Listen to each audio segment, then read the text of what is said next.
देखो, competition law आपके exam के लिए बहुत ही ज्यादा इंपॉर्टेंट है। कंपटीशन एक्ट, सबसे पहले ये कंपटीशन एक्ट है क्या, इसके लॉजिक को समझो। देखो, what is the meaning of competition? सबसे पहला वर्ड क्या है? Competition. What is the meaning of competition?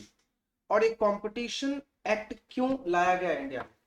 सुनो, इस एक्ट से पहले एक एक्ट था जिसका नाम था MRTP, जो 1969 का एक्ट था। समझना इस एक्ट को लाने की जरूरत क्यों पड़ी।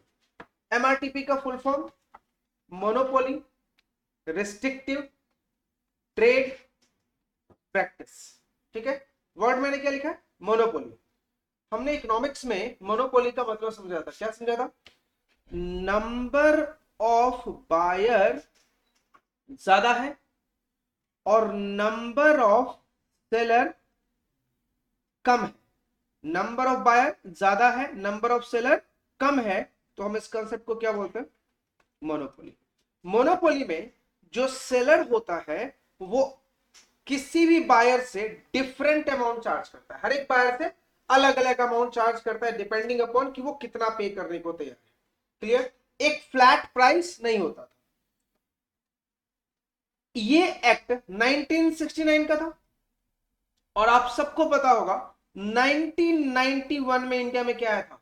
एक बहुत बड़ा चेंज। क्या था वो? लिबरलाइजेशन पॉलिसी लाया था।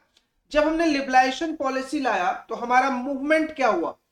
इंडिया टू आउटसाइड इंडिया या आउटसाइड इंडिया से इंडिया, यानी बिजनेस का ग्रोथ हमारा बढ़ा। ठीक है, तो ये वाला जो एक्ट था इस ग्रोथ को अचीव करने के लिए इतना कैपेबल नहीं था, क्योंकि ये किसकी बात करता था? मोनोपोली का।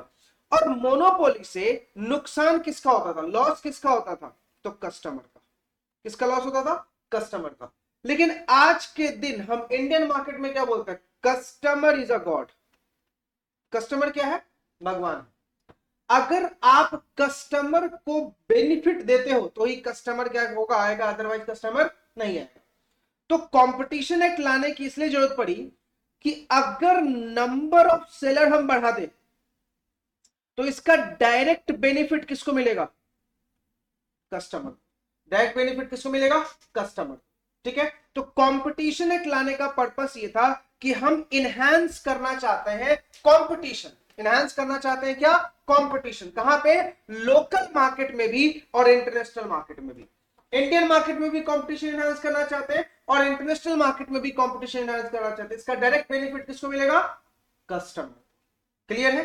तो देखिए, सबसे पहले हम बात करते हैं कंपटीशन एक्ट का ऑब्जेक्टिव क्या है। ध्यान से देखना ऑब्जेक्टिव, फिर हम बात करेंगे इसको इंट्रोडक्शन की। पहले objective, the basic purpose of competition policy and the law is to prevent and promote. Prevent का मतलब, सॉरी, प्रिजर्व एंड प्रमोट क्या? कंपटीशन। यानी हम सबसे पहले कंपटीशन को प्रमोट करना चाहते हैं और प्रिजर्व का मतलब ये बरकरार भी रहना चाहिए। ऐसा नहीं है कि आज हमने कंपटीशन को प्रमोट कर दिया और कल छोड़ देंगे। कंपटीशन प्रमोट भी करना है और प्रिजर्व भी करना है as a mean of ensuring efficient allocation of resources in an economy। चलो अब मैं आपको एक फर्स्ट एग्जांपल देके समझाता हूं। आज भी वैसे देखा जाए तो इस लॉ में अभी भी बहुत कमी है। एक्चुअली इंडिया के अंदर में एक प्रॉब्लम है। हम ये बोलते हैं अमीर और अमीर हो रहा है और गरीब और गरीब हो रहा है। इसका पता रीजन क्या है? जो हमारे रिसोर्सेज है इंडिया के, वो रिसोर्सेज पर्टिकुलर पर्सन ही एंजॉय कर पा रहे और बाकी पर्सन तो उस रिसोर्सेज को एंजॉय ही नहीं कर पा रहे। इसका मतलब इंडियन रिसोर्सेज एक पर्टिकुलर कम्युनिटी, पर्टिकुलर सेक्टर को ट्रांसफर की जाती है। बेस्ट एग्जांपल देता हूं। आजकल आपने देखा होगा रेडी गारमेंट इंडस्ट्री, ठीक है, टेक्सटाइल इंडस्ट्री जो है, इसमें आपने देखा होगा सेल लगती है। अब जनरली मुझे बताओ, ये पीटर इंग्लैंड हो गया, बाकी और भी बहुत सारे जो ब्रांड है बड़े बड़े, ये आपको एक ऑफर निकालते हैं कि अगर आप 2 परचेज करोगे तो हम आपको 1 फ्री दे देंगे या 4 पे 4 फ्री दे देंगे। करेक्ट? अब एक बार मुझे बताओ, ये फ्री और डिस्काउंट का बेनिफिट जनरली कौन अवेल करता है, रिच और पुअर? डिस्काउंट का बेनिफिट जनरली कौन लेता है? एक अमीर इंसान। एक बात मुझे बताओ, चार खरीदेगा तब तो चार फ्री। चार खरीदने की औकात किसकी? एक रिच क्लास ऑफ पर्सन की। पुअर कभी भी चार नहीं खरीदेगा, उसको एक ही जरूरत है। क्लियर? तो ये जो हम फिलॉसफी यूज करते हैं कि अमीर और अमीर होता जा रहा है, गरीब और गरीब होता जा रहा है, टेक्निकली बोलो तो इंडिया के अंदर में टैक्स अगर कोई पे कर रहा है तो वो गरीब पे कर रहा है। बिजनेसमैन टैक्स की चोरी कर जाते हैं, टैक्स की इवेजन कर जाते हैं, देते नहीं है, या फिर देते हैं तो इनकम टैक्स के दिए गए लूपहोल्स का फायदा उठा लेते हैं। लेकिन गरीबों को इतना पता नहीं है, वो अपना लोन लेने के चक्कर में या कुछ और के चक्कर में क्या करते हैं, टाइमली पेमेंट करते हैं। एक बात मुझे बताओ, तुम लोन निकालते हो, तुम्हें डायरेक्ट बात का रहता है भाई ईएमआई बाउंस नहीं होना चाहिए, बाउंस चार्ज लग जाएगा और दूसरी बार मुझे लोन मिलेगा नहीं, मेरी क्रेडिट फैसिलिटी खराब हो जाएगी। तुम्हें डर है क्योंकि तुम्हें नीड पैसे की एनी टाइम। रिच ने एक बार पैसे ले लिए, उस पैसे का कहीं ना कहीं इन्वेस्टमेंट कर दिया, रिटर्न आ ही रहा है, क्या करूं मैं, बैंक डूब जाए तो मुझे कोई फर्क नहीं पड़ता। इंडिया की अगर फिलहाल हिस्ट्री को देखा जाए तो ज्यादातर डिफॉल्ट सिर्फ बिजनेसमैन ने किया है। गरीबों के पास टाइम ही नहीं है डिफॉल्ट करने का, तुम्हारे पास टाइम है डिफॉल्ट करने का? सुबह उठ के क्लास आए हो, यहां से 9 बजे ऑफिस भागोगे, फिर 7 बजे घर पहुंचोगे, फिर थोड़ा मोड़ा बुक निकाल के पढ़ोगे, फिर सोओगे, फिर सुबह खाना है, क्लास। टाइम है? इतना टाइम नहीं। लेकिन बिजनेसमैन के पास फुल टाइम है। क्यों? उनका काम कौन कर रहा है? उनके अपॉइंटेड पर्सन, जैसे हम लोग जॉब कर रहे हैं, और उसके पास फुल दिमाग खाली बैठा हुआ है। और कहावत है ना, खाली दिमाग शैतान का। तो बेटा दिमाग तो उनकी चल रही है ना। आई बातें समझ में? तो मुझे बताओ, सबसे पहला ये क्या था कि हम अपने एलोकेशन ऑफ रिसोर्सेज को इकोनॉमी में यूज करें। कंपटीशन पॉलिसी टिपिकली दो चीज के लिए आया है, देखो ध्यान से देखना। Set of policies that enhance of competition.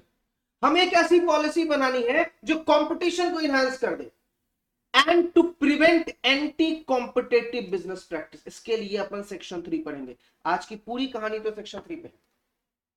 4 he section important है इसके, सेक्शन 3, 4, 5 और 6। उसके बाद तो सिर्फ रूल्स है। 4 ही सेक्शन में अपन को 2 लेक्चर लगेंगे रूल्स के। समझ में आ गया? तो आपसे किसी ने पूछा कंपटीशन एक्ट क्यों आया, तो सिंपल 2 बातें बोलना। पहला, हम एंटी कॉम्पिटेटिव बिजनेस होने नहीं देंगे, और हमें इनहैंस करना है क्या, कंपटीशन। कहां पे?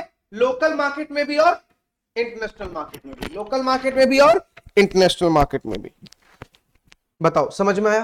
पक्का? चलो बोलो जल्दी। ऑब्जेक्टिव क्या है बोलो, नींद नहीं आएगी। ऑब्जेक्टिव क्या है कंपटीशन की? 2 चीजें। पहला, इनहैंस करना क्या, कंपटीशन। कहां? लोकल मार्केट मतलब इंडिया की बात कर रहा हूं, और इंटरनेशनल मार्केट मतलब आउटसाइड इंडिया की बात कर रहा हूं। क्लियर है? और दूसरा, प्रिवेंट करना है एंटी कॉम्पिटेटिव बिजनेस प्रैक्टिस। देखेंगे एंटी कॉम्पिटेटिव बिजनेस प्रैक्टिस क्या है।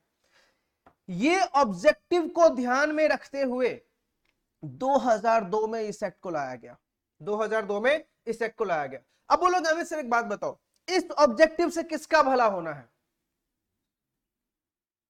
इकोनॉमी का, कंट्री का। ठीक है?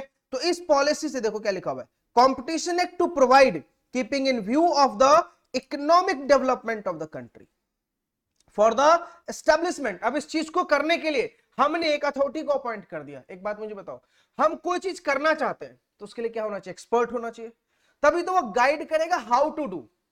क्लियर? तो हमने एक एक्सपर्ट को अपॉइंट किया जिसका नाम क्या रखा? Competition commission of India. क्या रखा नाम? Competition commission of India. अब यही पूरा गाइडलाइन तैयार करता है कि हाउ टू प्रिवेल कंपटीशन, कैसे कंपटीशन को मार्केट में बरकरार रखना है और कैसे इस नई नई चीजों को डेवलप करके कंपटीशन को और इनहैंस करना है। क्योंकि जितना ज्यादा कंपटीशन उतना कम मोनोपोली होगा, और इसका डायरेक्ट बेनिफिट किसको मिलेगा? कस्टमर को।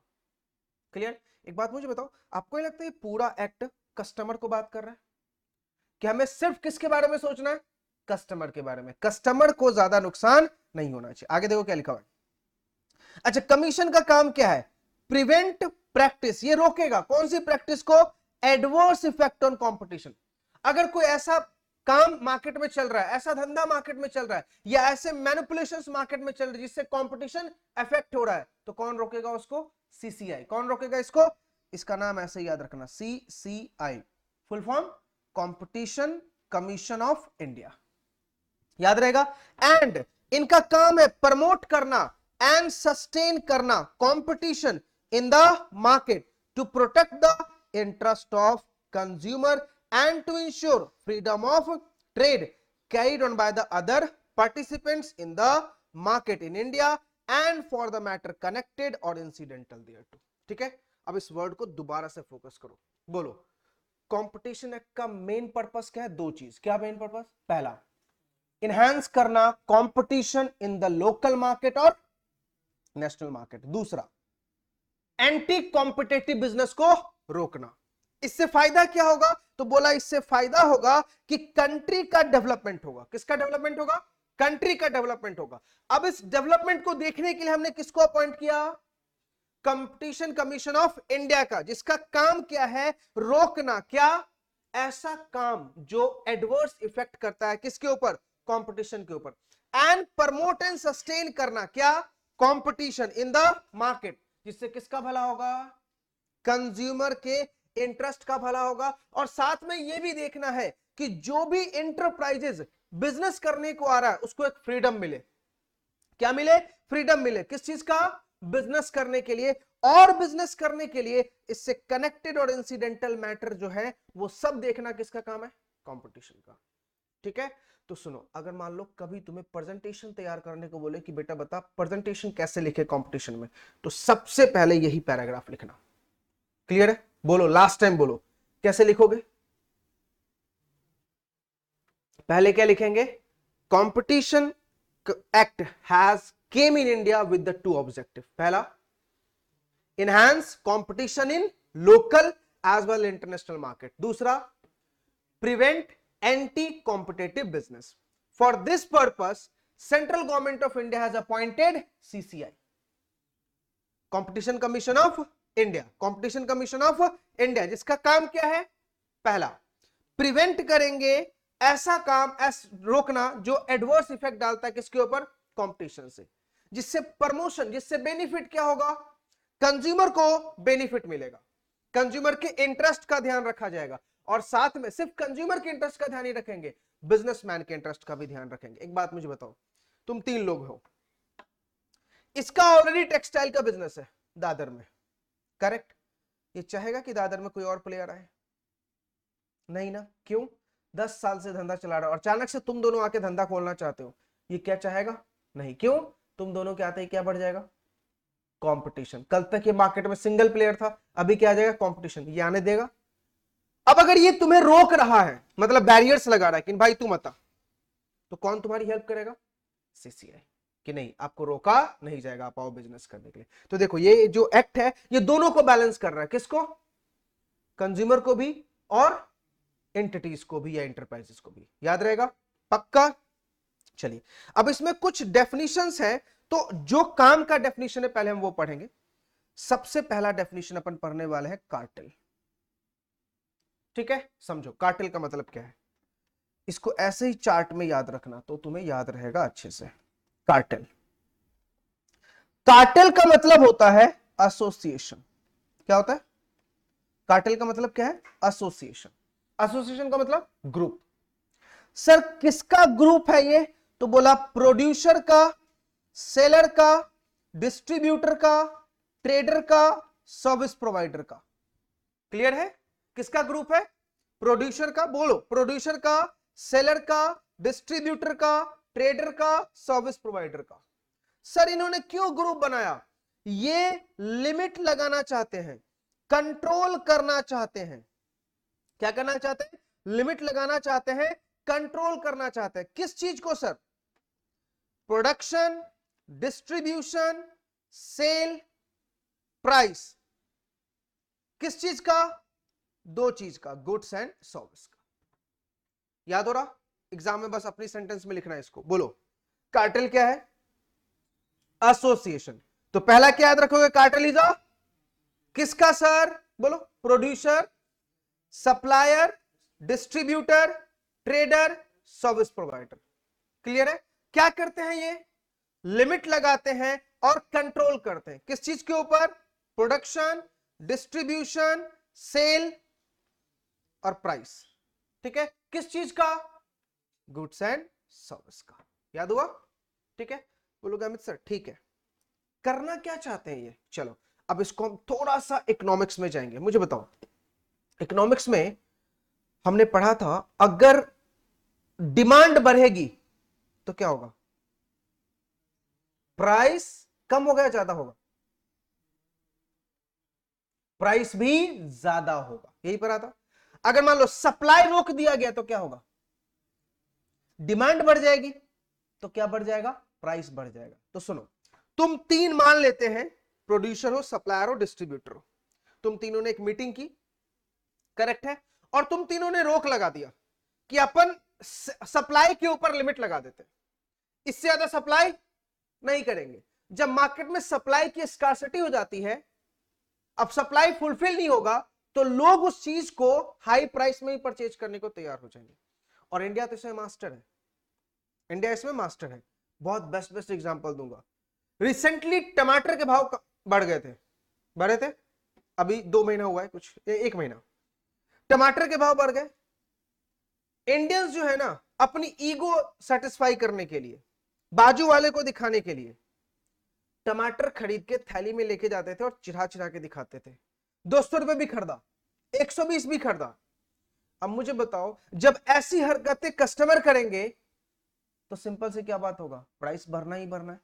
लेकिन अगर ऐसा हो कि आर्टिकल का प्राइस बढ़ा, आप उस आर्टिकल को कंज्यूम करना छोड़ दो, कोई बंदा डिस्ट्रॉय होना नहीं चाहेगा, अपने आप ड्रास्टिकली प्राइस कम हो जाएगी।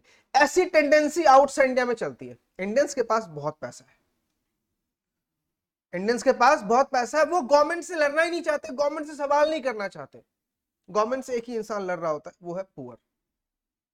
रिच बोलता है क्या फर्क पड़ता है अपने को पैसा है ना, सब कुछ खरीद लेंगे। दिस इज द रीजन कि इंडिया में करप्शन बढ़ता ही जा रहा है। तो देखो, आप लोग क्या हो?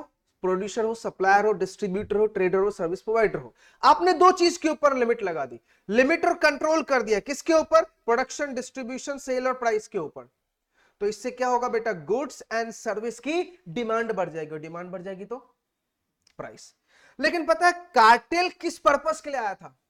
कार्टेल आया था वेस्टेज को रोकने के लिए, लेकिन लोगों ने कार्टेल का गलत इस्तेमाल किया। कार्टेल कैसे आया था वेस्टेज को रोकने के लिए? अपने घर से एग्जांपल लो। जनरली जिस दिन घर में ज्यादा खाना बनता है उस दिन भूख कम लगती है और खाना वेस्ट होता है। लेकिन जिस दिन घर में खाना कम बनता है उस दिन भूख ज्यादा लगती है। तो लॉ मेकर ने यह सोचा कि जहां पे सप्लाई ज्यादा है हम उस सप्लाई को कट कर देते हैं और वो सप्लाई उस एरिया को देंगे जहां पे सप्लाई की ज्यादा डिमांड है। फॉर एग्जांपल मान लेते हैं दादर में सप्लाई की डिमांड है 100 केजी, लेकिन हमने यहां पे सप्लाई कर रखा है 150 केजी, तो क्या होगा? 50 केजी वेस्ट जाएगा। अगर यही 50 केजी अंधेरी में डिमांड है 200 केजी की, हमने 150 ही दे रखा है, तो 50 केजी किसको दे दो? दोनों जगह के पब्लिक की डिमांड फुलफिल हो गई। जब डिमांड फुलफिल हो जाएगी तो सेटिस्फेक्शन लेवल रीच हो जाएगा, तो फिर कहीं भी मार्केट मैनिपुलेशन नहीं होगा। आपने सुना होगा, अगर स्टॉक मार्केट में खेलते होगे, स्टॉक मार्केट में भी यही फंडा चलता है। एक्चुअली स्टॉक मार्केट को और गंदा बना रखा है तो वो है इंडियन ब्रोकर्स। आपने अगर हर्षद मेहता का मूवी देखा होगा तो ब्रोकर्स ने स्टॉक मार्केट को एक अलग लेवल पे लेके गए हैं। आज मुंबई के अंदर में अगर प्रॉपर्टी का प्राइस रेज है वो जस्ट बिकॉज ऑफ ब्रोकर। ये अपने कमीशन के चक्कर में 5 रुपए की आर्टिकल को 50 में बिकवाते हैं ताकि मेरा कमीशन का परसेंटेज बढ़ जाए। और ये ऐसा क्यों है? Because agent is a totally unorganise sector in India. Government ने कोई भी रूल्स रेगुलेशन एजेंट के रिगार्डिंग बनाई नहीं है, और अगर बनाए भी है तो उसके ऊपर अमल ही नहीं होता, और ना गवर्नमेंट को देखता है। क्यों? क्योंकि डायरेक्ट कट किसको जाता है? ऑफिसर्स को। ऑफिसर्स जो भी गवर्नमेंटल एम्प्लॉइज है उनको जाता है। आ रही है बातें समझ में? तो देखो, कार्टेल का पर्पस क्या था? सप्लाई को रोकना, और वो सप्लाई कहां देना? दूसरे एरिया में जहां पे सप्लाई की डिमांड है। क्लियर है? लेकिन लोगों ने इसका क्या इस्तेमाल कर दिया? गलत। क्या सीखा था? इकोनॉमिक्स। और इकोनॉमिक्स का इस्तेमाल करके क्या किया? सप्लाई को जानबूझ के रोका, जिससे क्या बढ़ जाए? डिमांड। और डिमांड बढ़ेगी तो क्या बढ़ जाएगी? प्राइस। तो लॉ मेकर क्या बोल रहा है, आज के दिन ओनली नोटिफाइड कार्टेल अलाउड है। कौन सी कार्टेल अलाउड है? नोटिफाइड। अगर मैं डायरेक्ट लहजे में बोलूं ना, तो कल तक कार्टेल करते थे हम लोग, आम जनता। आज कार्टेल खुद गवर्नमेंट करती है।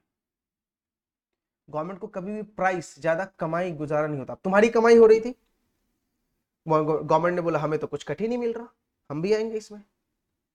कल तक कार्टेल कौन कर रहा था? हम लोग।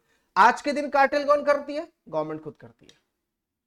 तो आज के दिन गवर्नमेंट ने नोटिफाइड कार्टेल बना रखे हैं कि यही कार्टेल इंडिया में वर्क करेगा और यही कार्टेल मैनिपुलेशन करती है। मुझे बताओ, हर एक साल मुंबई के अंदर में बारिश के टाइम में क्या होता है? इमेजिन करो, कितने साल से मुंबई में रह रहे हो? 10 साल, 15 साल, या बॉर्न एंड बॉटअप मुंबई का ही होगा। बारिश के टाइम में प्याज की भाव बढ़ जाती है। गौर किया?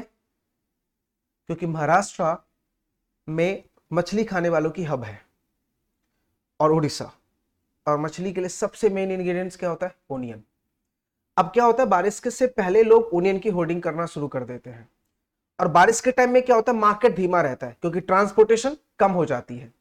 जब ट्रांसपोर्टेशन कम हो जाती है तो सप्लाई उतनी फुलफिल नहीं हो पाएगी। तो अभी के ये क्या करेंगे, स्टॉक करेंगे, और बारिश के टाइम में क्या करेंगे, हाई प्राइस पे बेचेंगे। समझ में आ रहा है नहीं आ रहा? याद रहेगा पक्का? तो बताओ, कार्टेल का डेफिनेशन याद हो गया? अब देखो लिखना कैसे एग्जाम में, तो देखो क्या लिखा हुआ है, cartel includes an association of person, seller, distributor, trader और service provider who by agreement amongst themselves क्या लिमिट, कंट्रोल और attempt to control the production, distribution, sale और प्राइस और ट्रेड इन गुड्स और प्रोविजन ऑफ सर्विस। क्लियर हो गया? Exam में ऐसे ही लिख के आना। याद हो गया कार्टेल? दो टॉपिक हमने पढ़ लिया, कंपटीशन का ऑब्जेक्टिव पढ़ लिया और दूसरा कार्टेल। अब आते हैं, तीसरा इंपॉर्टेंट डेफिनेशन है हमारा consumer. What is the meaning of consumer? सुनो, दो वर्ड समझाता हूं। एक होता है कस्टमर और एक होता है कंज्यूमर। ठीक है, चलो एग्जांपल मैं दे रहा हूं, आपको मुझे बताना है कस्टमर कौन है। क्या कस्टमर और कंज्यूमर? चलिए, आप लोगों के पापा का बर्थडे था, आप लोगों ने प्लान किया कि पापा को गिफ्ट देना है, तो आपने डिसाइड किया अपन वॉच गिफ्ट देंगे। ठीक है, तो आप टाइटन के शोरूम में गए और वहां से एक वॉच परचेज किया। ठीक है, वॉच के ऊपर 2 इयर्स की वारंटी थी। ठीक, एक बात मुझे बताओ, वॉच परचेज किसने किया? आपने। बिल अपने नाम पे बनाया होगा, लेकिन उस वॉच का इस्तेमाल कौन करेगा? यूज करने वाला इंसान डैड है, लेकिन खरीदने वाला इंसान सन है। खरीदा किसने? सन ने। इस्तेमाल कौन करेगा? डैड। बताओ, कंज्यूमर कौन और कस्टमर कौन? जिसने खरीदा वो, और जो उसको यूज कर रहा है वो कंज्यूमर। तो एक्चुअली हम जहां पर भी लॉ पढ़ते हैं वहां पे लिखा होता है consumer, but consumer includes customer as well. समझ में आ गया? तो ये लॉ प्रोटेक्ट करता है कंज्यूमर को भी और कस्टमर को भी। क्लियर है? Now what is the meaning of consumer? अब मुझे बताओ, कंज्यूमर का मतलब हमने समझा। अब लॉ मेकर क्या बोल रहा है कि कंज्यूमर जनरली क्या कंज्यूम करता है? या तो गुड्स या तो सर्विस। कंज्यूमर जनरली क्या कंज्यूम करता है? या तो गुड्स या तो सर्विस। करेक्ट है। अब अगर कंज्यूमर गुड्स को कंज्यूम करेगा या सर्विस को कंज्यूम करेगा, तो मुझे बताओ रिटर्न में क्या देगा वो? एक ही चीज मिलेगा बेटा, मनी। रिटर्न में क्या देगा वो? मनी। तो लॉ मेकर ने बोला आप कंज्यूमर कब कहलाओगे? तो बोला जब आपने कंसिडरेशन पे किया है। सर क्या फ्री वाले लोग कंज्यूमर कहलाएंगे? नहीं। कंज्यूमर कब कहलाओगे? When you have given the consideration. ये जरूरी नहीं है कि कंसिडरेशन आपने आज के आज ही पे किया हो, एक साथ ही पे किया हो, इंस्टॉलमेंट में भी दे सकते हैं। मुझे बताओ, इंडियन मार्केट में आज के दिन जनरली ज्यादातर प्रोडक्ट कैसे मिल जाते हैं? इंस्टॉलमेंट। बजाज फाइनेंस घर घर तक पहुंच गई है, जिसके घर में फ्रिज नहीं था उसको भी फ्रिज दिलवा दिया। कैसे? EMI without interest. आ रही है बातें समझ में? तो देखो क्या लिखा हुआ है, कंज्यूमर का मतलब है एनी पर्सन जिसने बाय किया है गुड्स फॉर कंसिडरेशन। हमेशा याद रखना, अगर if you had paid either that payment is a partly or full or installment, you are the consumer। अगर आपने कंसिडरेशन के लिए कुछ खरीदा है तो आप कंज्यूमर हो। देखो क्या लिखा, which has been paid or promised or partly paid or partly promised under a system of deferred payment, इसको क्या बोलते हैं, instalment, and includes an user of such goods. ध्यान से देखो, कंज्यूमर किस क्या बोला, consumer means any person who buy the goods, और क्या बोला उसमें, यूज करने वाला भी कंज्यूमर है। चलो सोच के बताना, घड़ी आपने खरीदी, अपने नाम पे खरीदी, बिल अपने नाम पे बनाई, यूज करने वाले पापा हैं, घड़ी वारंटी पीरियड में थी 2 साल के, 1 साल में घड़ी में प्रॉब्लम आ गई, क्या पापा लेके जा सकते हैं उसको सर्विस सेंटर या आपको ही जाना पड़ेगा? जा सकते हैं, क्यों, बिल मायने रखता है, समझा? Other than the person who buys such goods for consideration or promised partly paid or promised under a system of deferred payment, when such use is made with the approval of such person, whether such purchase of goods is for resale or for any commercial or personal use। सुनो, एक act है consumer protection act, सुना है ना, कोपरा। Consumer protection act में जो definition consumer का है वो यहां भी है, बट एक छोटा सा डिफरेंस है। कंज्यूमर प्रोटेक्शन क्या बोलता है, the person who purchasing the goods for resale is not a consumer. लेकिन ये क्या बोलता है, the person who purchasing the goods either for resale or for personal consumption, मतलब commercial or non commercial purpose, both will be called as a consumer. याद रहेगा? तो यहां पे अगर आपने गुड्स को परचेज किया है फॉर कमर्शियल पर्पस और नॉन कमर्शियल पर्पस, आप सब किसकी डेफिनेशन में आओगे, कंज्यूमर की डेफिनेशन में आओगे। ठीक, याद रहेगा? सेकेंड पॉइंट ध्यान से सुनना बेटा, फर्स्ट पॉइंट गुड्स के रिगार्डिंग है और सेकेंड पॉइंट सर्विस के रिगार्डिंग है, बाकी सारे कंटेंट सेम है, बस ऊपर क्या लिखना, गुड्स, नीचे क्या लिखना, सर्विस। ठीक है, अब सुनो, सर्विस को डिटेल में पढ़ते हैं। अगर आपने सैलरी चैप्टर पढ़ा होगा, कहां पे, इनकम टैक्स में, तो आपको वहां पे याद है सर्विस डिफाइन कर रखा है। सर्विस इंडिया में 2 टाइप की होती है बेटा, एक होता है कॉन्ट्रैक्ट ऑफ सर्विस और एक होता है कॉन्ट्रैक्ट फॉर सर्विस। समझो ध्यान से, कॉन्ट्रैक्ट ऑफ सर्विस का मतलब होता है एम्प्लॉयर के गाइडेंस को फॉलो कर रहा है। एम्प्लॉय किसके गाइडेंस को फॉलो कर रहा है, एम्प्लॉयर के गाइडेंस को। कॉन्ट्रैक्ट फॉर सर्विस, एम्प्लॉयर के गाइडेंस को फॉलो नहीं कर रहा है, यहां पे फॉलो कर रहा है। एग्जांपल देता हूं, क्लास के अंदर में स्वीपिंग करने के लिए, पोछा वोछा लगाने के लिए अपन ने एक पर्सन को अपॉइंट कर रखा है। आज मैडम ने बोला उनको, आज आप एसी भी साफ कर देना, बेंचेस को भी थोड़ा पोछा लगा देना। क्या वो करेगा? 100% करेगा। इसका मतलब वो एम्प्लॉयर के गाइडेंस को फॉलो कर रहा है। लेकिन अगर वही मैम का एसी खराब हो गया क्लास का, या एक कैमरा खराब हो गया, किसको बुलाएंगे? सेम मैकेनिक को, वो भी एम्प्लॉय है, उसको भी मैम नहीं बुलाया, स्वीपर को भी मैम नहीं बुलाया था। लेकिन क्या अब वो जो बंदा आया है कैमरा ठीक करने के लिए या एसी ठीक करने के लिए, वो मैम के गाइडेंस को फॉलो करेगा या अपने तरीके से करेगा? अपने तरीके से करेगा, तो वो क्या हो गया, कॉन्ट्रैक्ट फॉर सर्विस। याद रहेगा? तो कॉम्पिटिशन एक्ट क्या बोलता है, दोनों टाइप के हमने एम्प्लॉय को कवर कर रखा है, चाहे आप कॉन्ट्रैक्ट ऑफ सर्विस वाले हो या कॉन्ट्रैक्ट फॉर सर्विस वाले हो। ऐसा या सिर्फ कॉन्ट्रैक्ट फॉर होना चाहिए? सोचो जरा,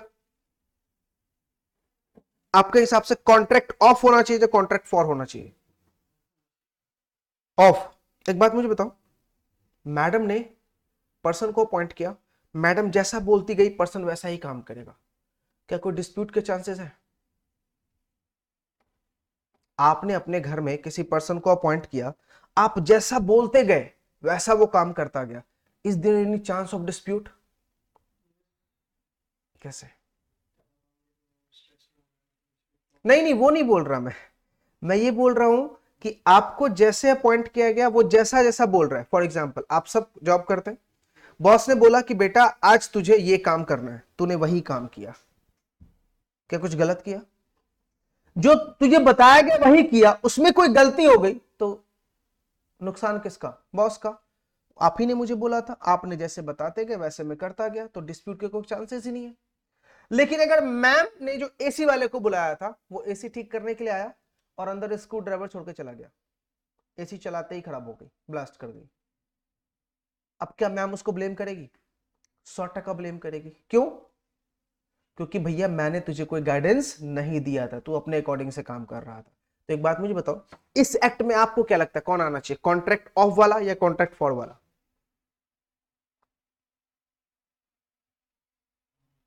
हमेशा याद रखना, जब भी हम सर्विस की बात करते हैं तो कॉन्ट्रैक्ट ऑफ सर्विस नहीं आता।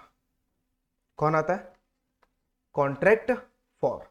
अब ये कॉन्ट्रैक्ट फॉर सर्विस में दो बातें हो सकती है बेटा, पर्सनल यूज या कॉमर्शियल यूज। मुझे बताओ, तुम्हारा घर का एसी खराब हो गया, उसको रिपेयरिंग करने के लिए आया, कौन सा क्या हो गया? Personal use. तुम्हारे फैक्ट्री का एसी खराब हो गया, उसको रिपेयर करने के लिए आया, क्या हो गया? Commercial use. तो लॉ मेकर बोल रहा है, ध्यान से याद रखना, सर्विस में कौन सा सर्विस लेना है? Contract for. क्योंकि आप यहीं पे उसको ब्लेम कर सकते हो क्योंकि आपने उसको गाइड नहीं किया था, लेकिन कॉन्ट्रैक्ट ऑफ में तो आपने गाइड किया था ना। ठीक है, मैं ऐसे समझाता हूं बेटा, मुंडू टाइप। मुंडू टाइप का मतलब होता है कॉन्ट्रैक्ट ऑफ। क्यों? बॉस जैसा बोलता गया हम करते गए, उसमें कोई डिस्प्यूट के चांसेस ही नहीं होंगे, याद रहेगा। तो आप जैसे सर्विस के डेफिनेशन में आओगे तो सिंपल बेटा लिख लो वहां पे, कॉन्ट्रैक्ट फॉर सर्विस लेना है अपन को। क्या लेना है? Contract for service. समझ में आया या नहीं? बट ध्यान से, दोनों आएंगे। कौन से वाले? जो पर्सनल यूज के लिए सर्विस ले रहे हैं या फिर जो कॉमर्शियल यूज के लिए सर्विस ले रहे हैं, दोनों आएंगे। जो पर्सनल यूज के लिए ले रहे हैं या फिर जो कॉमर्शियल यूज के लिए ले रहे हैं, दोनों आएंगे।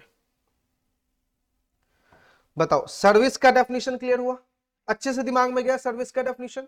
तो हमने कंज्यूमर की डेफिनेशन पढ़ ली और सर्विस की डेफिनेशन पढ़ ली। क्लियर है? अभी तक क्या क्या पढ़ा हमने? ऑब्जेक्टिव पढ़ लिया, कार्टेल पढ़ लिया, देन कंज्यूमर की डेफिनेशन पढ़ ली और हमने सर्विस की डेफिनेशन भी पढ़ ली।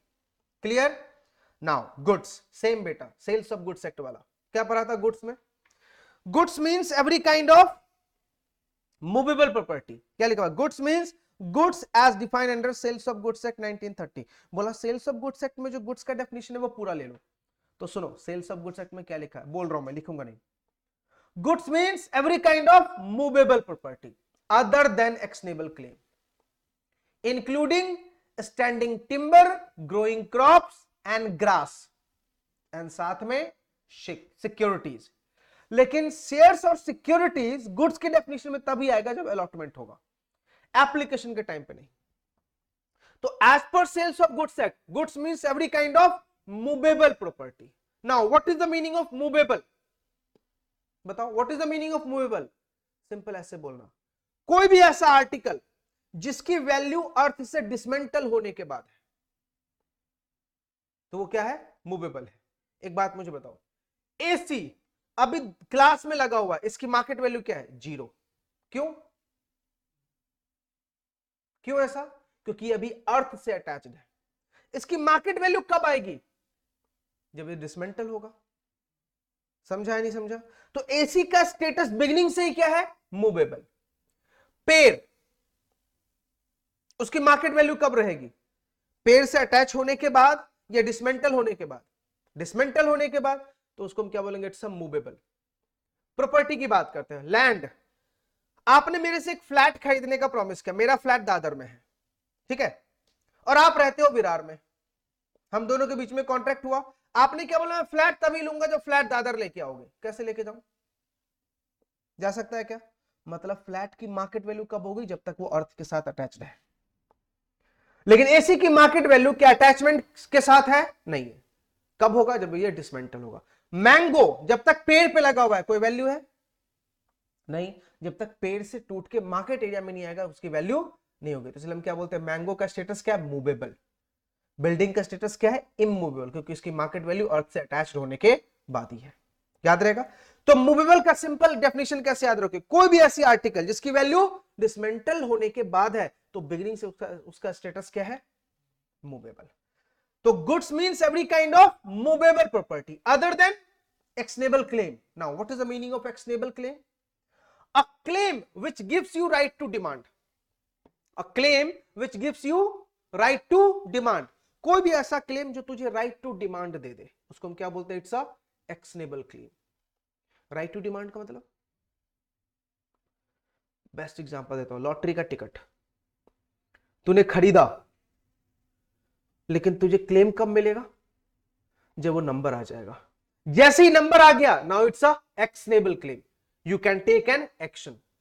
तुमने किसी को डेट दिया 2 महीने के लिए, क्लेम कब बनेगा एक्शनेबल, जब वो 2 महीना हो जाएगा। लेकिन क्या वो अपनी मर्जी से पहले दे सकता है, हां, लेकिन मैं कब एक्शन ले सकता हूं, 2 मंथ बाद।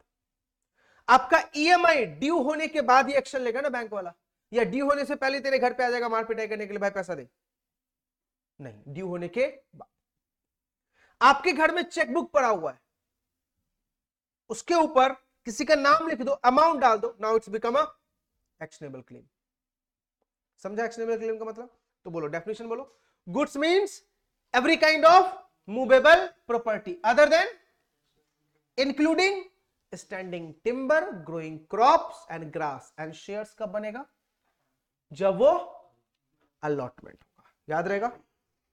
बोला जो सेल्स ऑफ गुड्स एक्ट में वो तो है ही है, एंड इंक्लूड्स कर रहे हैं 3 चीजें और, क्या, कोई भी प्रोडक्ट अगर मैन्युफैक्चर्ड है, प्रोसेस्ड है और माइंड है, यानी माइनिंग वाली प्रोडक्ट क्या होगी, कोल, ठीक है। प्रोसेस मतलब प्रोडक्शन, और मैन्युफैक्चर मतलब हमने फैक्ट्री में बनाया है। इट मींस एग्रीकल्चर जो आर्टिकल्स होती है वो प्रोड्यूस के डेफिनेशन में आती है, वो मैन्युफैक्चर नहीं होती है, ठीक है। लेकिन हमने वड़ा पाव बनाया, वो क्या है, मैन्युफैक्चर। समझ में आ रहा नहीं है ना।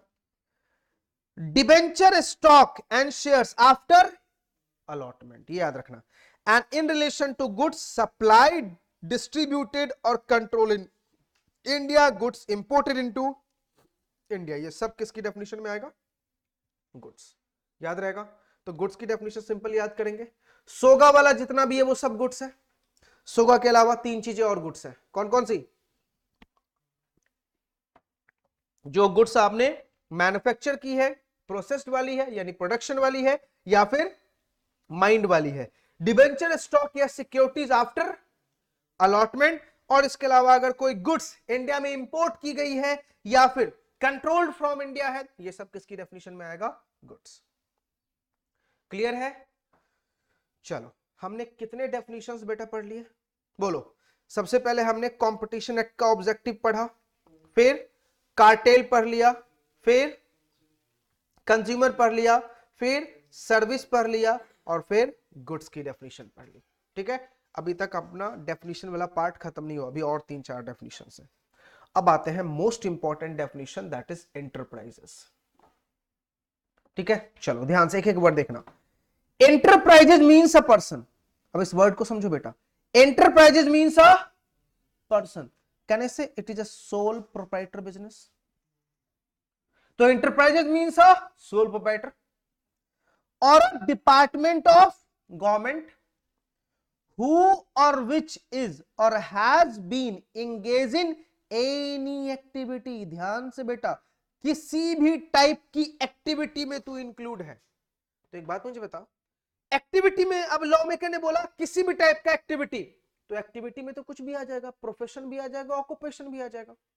इसीलिए मैंने नीचे आपको एक्सप्लेन करके लिखा है, एक्टिविटी इंक्लूड्स प्रोफेशन और ऑक्यूपेशन। एक बात मुझे बताओ, मैडम क्या रन कर रही है, क्लास, क्या एक्टिविटी है, यस। तो मैडम का जो क्लास है, क्या नाम है क्लास का, आदित्य प्रोफेशनल एकेडमी, ये क्या हो गया, एंटरप्राइजेस, क्योंकि यहां पे कोई ना कोई एक्टिविटी हो रही है।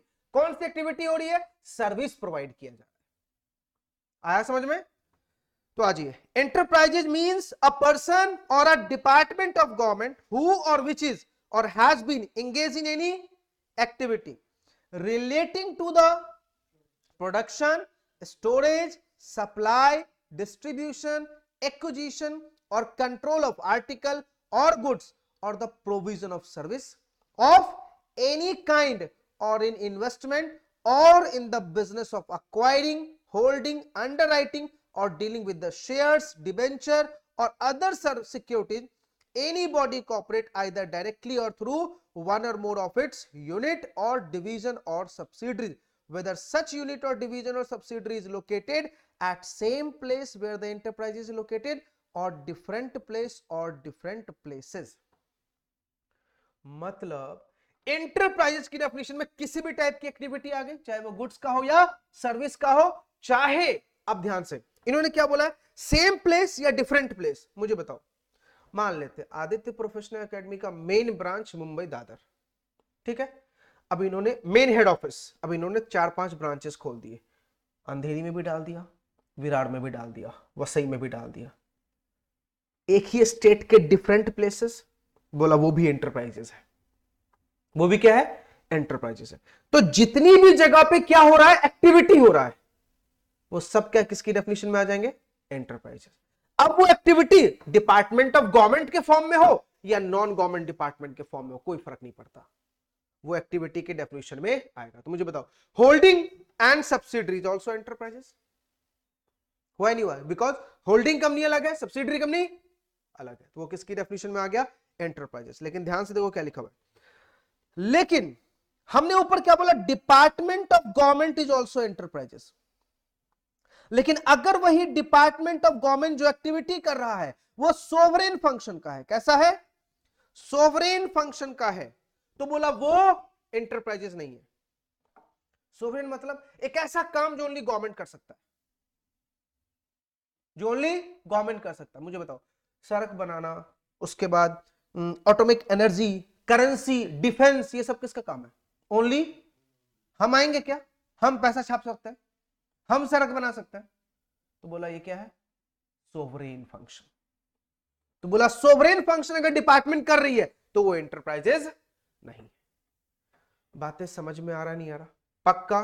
तो आप मुझे बताओ, एंटरप्राइजेज की डेफिनेशन तुम समरी के फॉर्म में कैसे याद रखोगे, क्या बोलोगे, कोई भी इंडिविजुअल, कोई भी पर्सन किसी भी टाइप का एक्टिविटी कर रहा है, चाहे वो गवर्नमेंट ही क्यों ना हो, ठीक है, तो वो एक्टिविटी अगर किससे रिलेटेड है, गुड्स और सर्विस से रिलेटेड, चाहे प्रोडक्शन कर रहा हूं, डिस्ट्रीब्यूशन कर रहा हूं, सप्लाई कर रहा हूं, कंट्रोल कर रहा हूं, किसी भी टाइप की एक्टिविटी, तो वो क्या कहलाएगी, एंटरप्राइजेज। एक्सक्लूडिंग अगर वही एक्टिविटी गवर्नमेंट कर रहा है, कौन सा वाला, सोवरेन फंक्शन, तो वो एंटरप्राइजेज की डेफिनेशन में नहीं आएगा।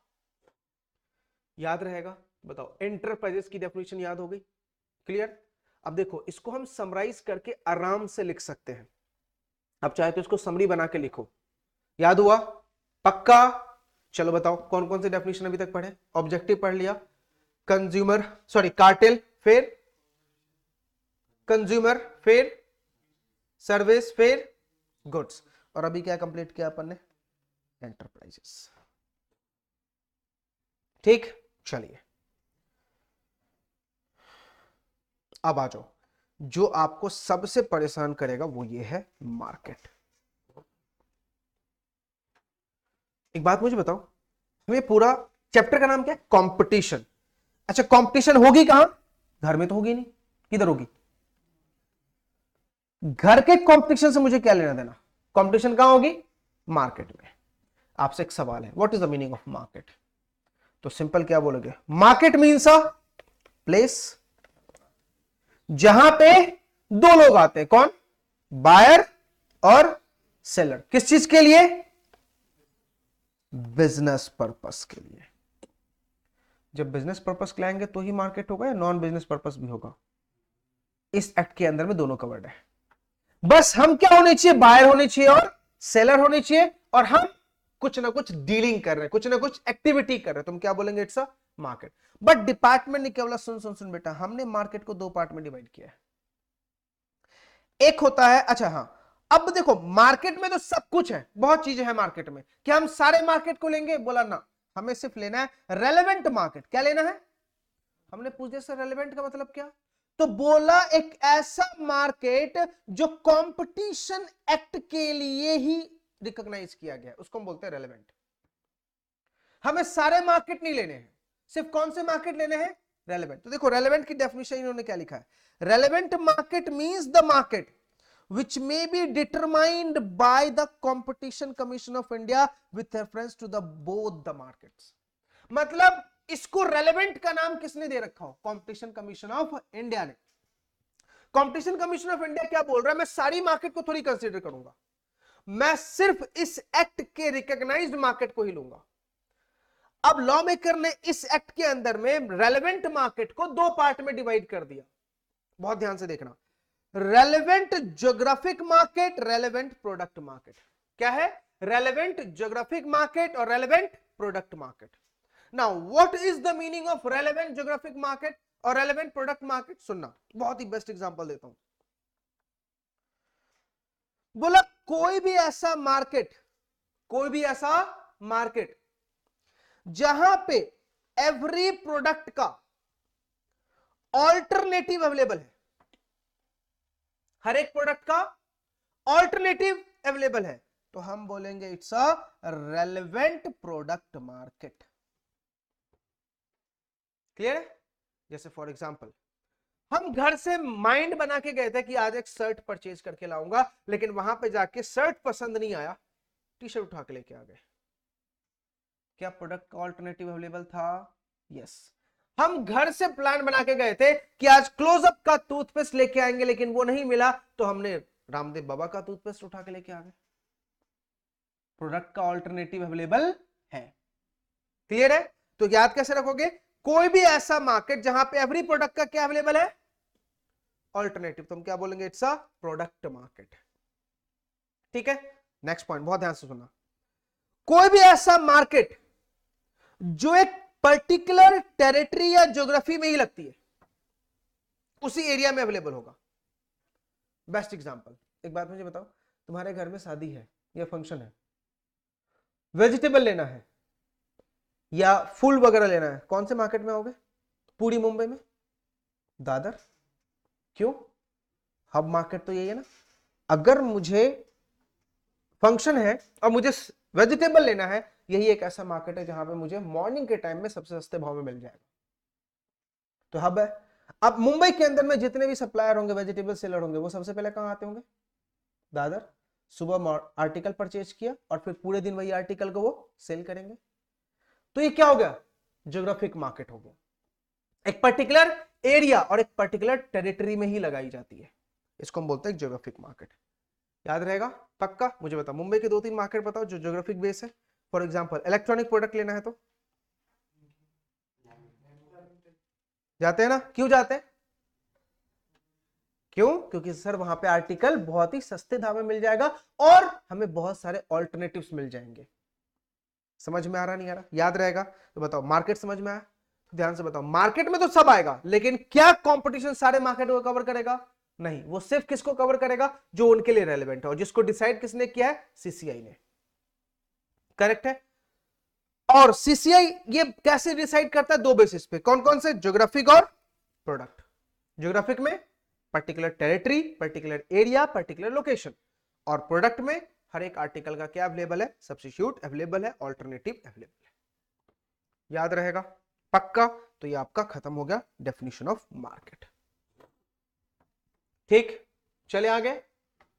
चलो, याद हो रहा सारी बातें? अभी तक हमने एक्ट में नहीं गए हैं, सेक्शन 3 स्टार्ट भी नहीं किया, अभी तक सिर्फ क्या पढ़ रहे? डेफिनेशंस।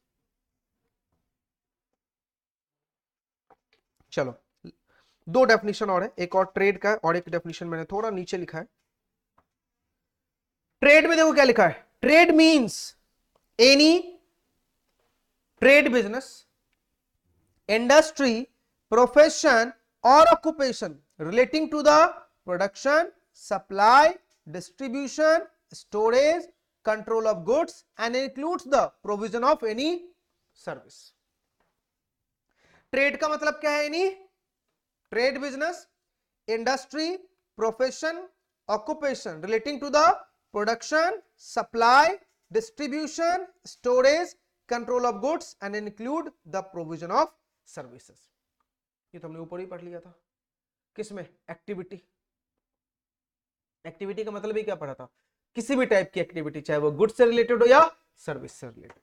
ठीक, तो this definition is not much important. अभी जो डेफिनेशन बता रहा हूं वो मोस्ट इंपॉर्टेंट है, जो मैंने यहां पे लिखा है, ये रहा। पढ़ो क्या लिखा हुआ है,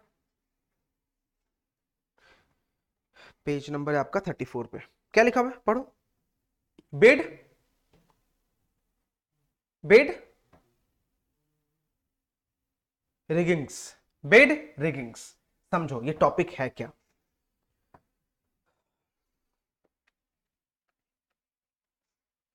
चलो ये टॉपिक है क्या सुनना, और इसको थोड़ा सा मैं कोरिलेट करूंगा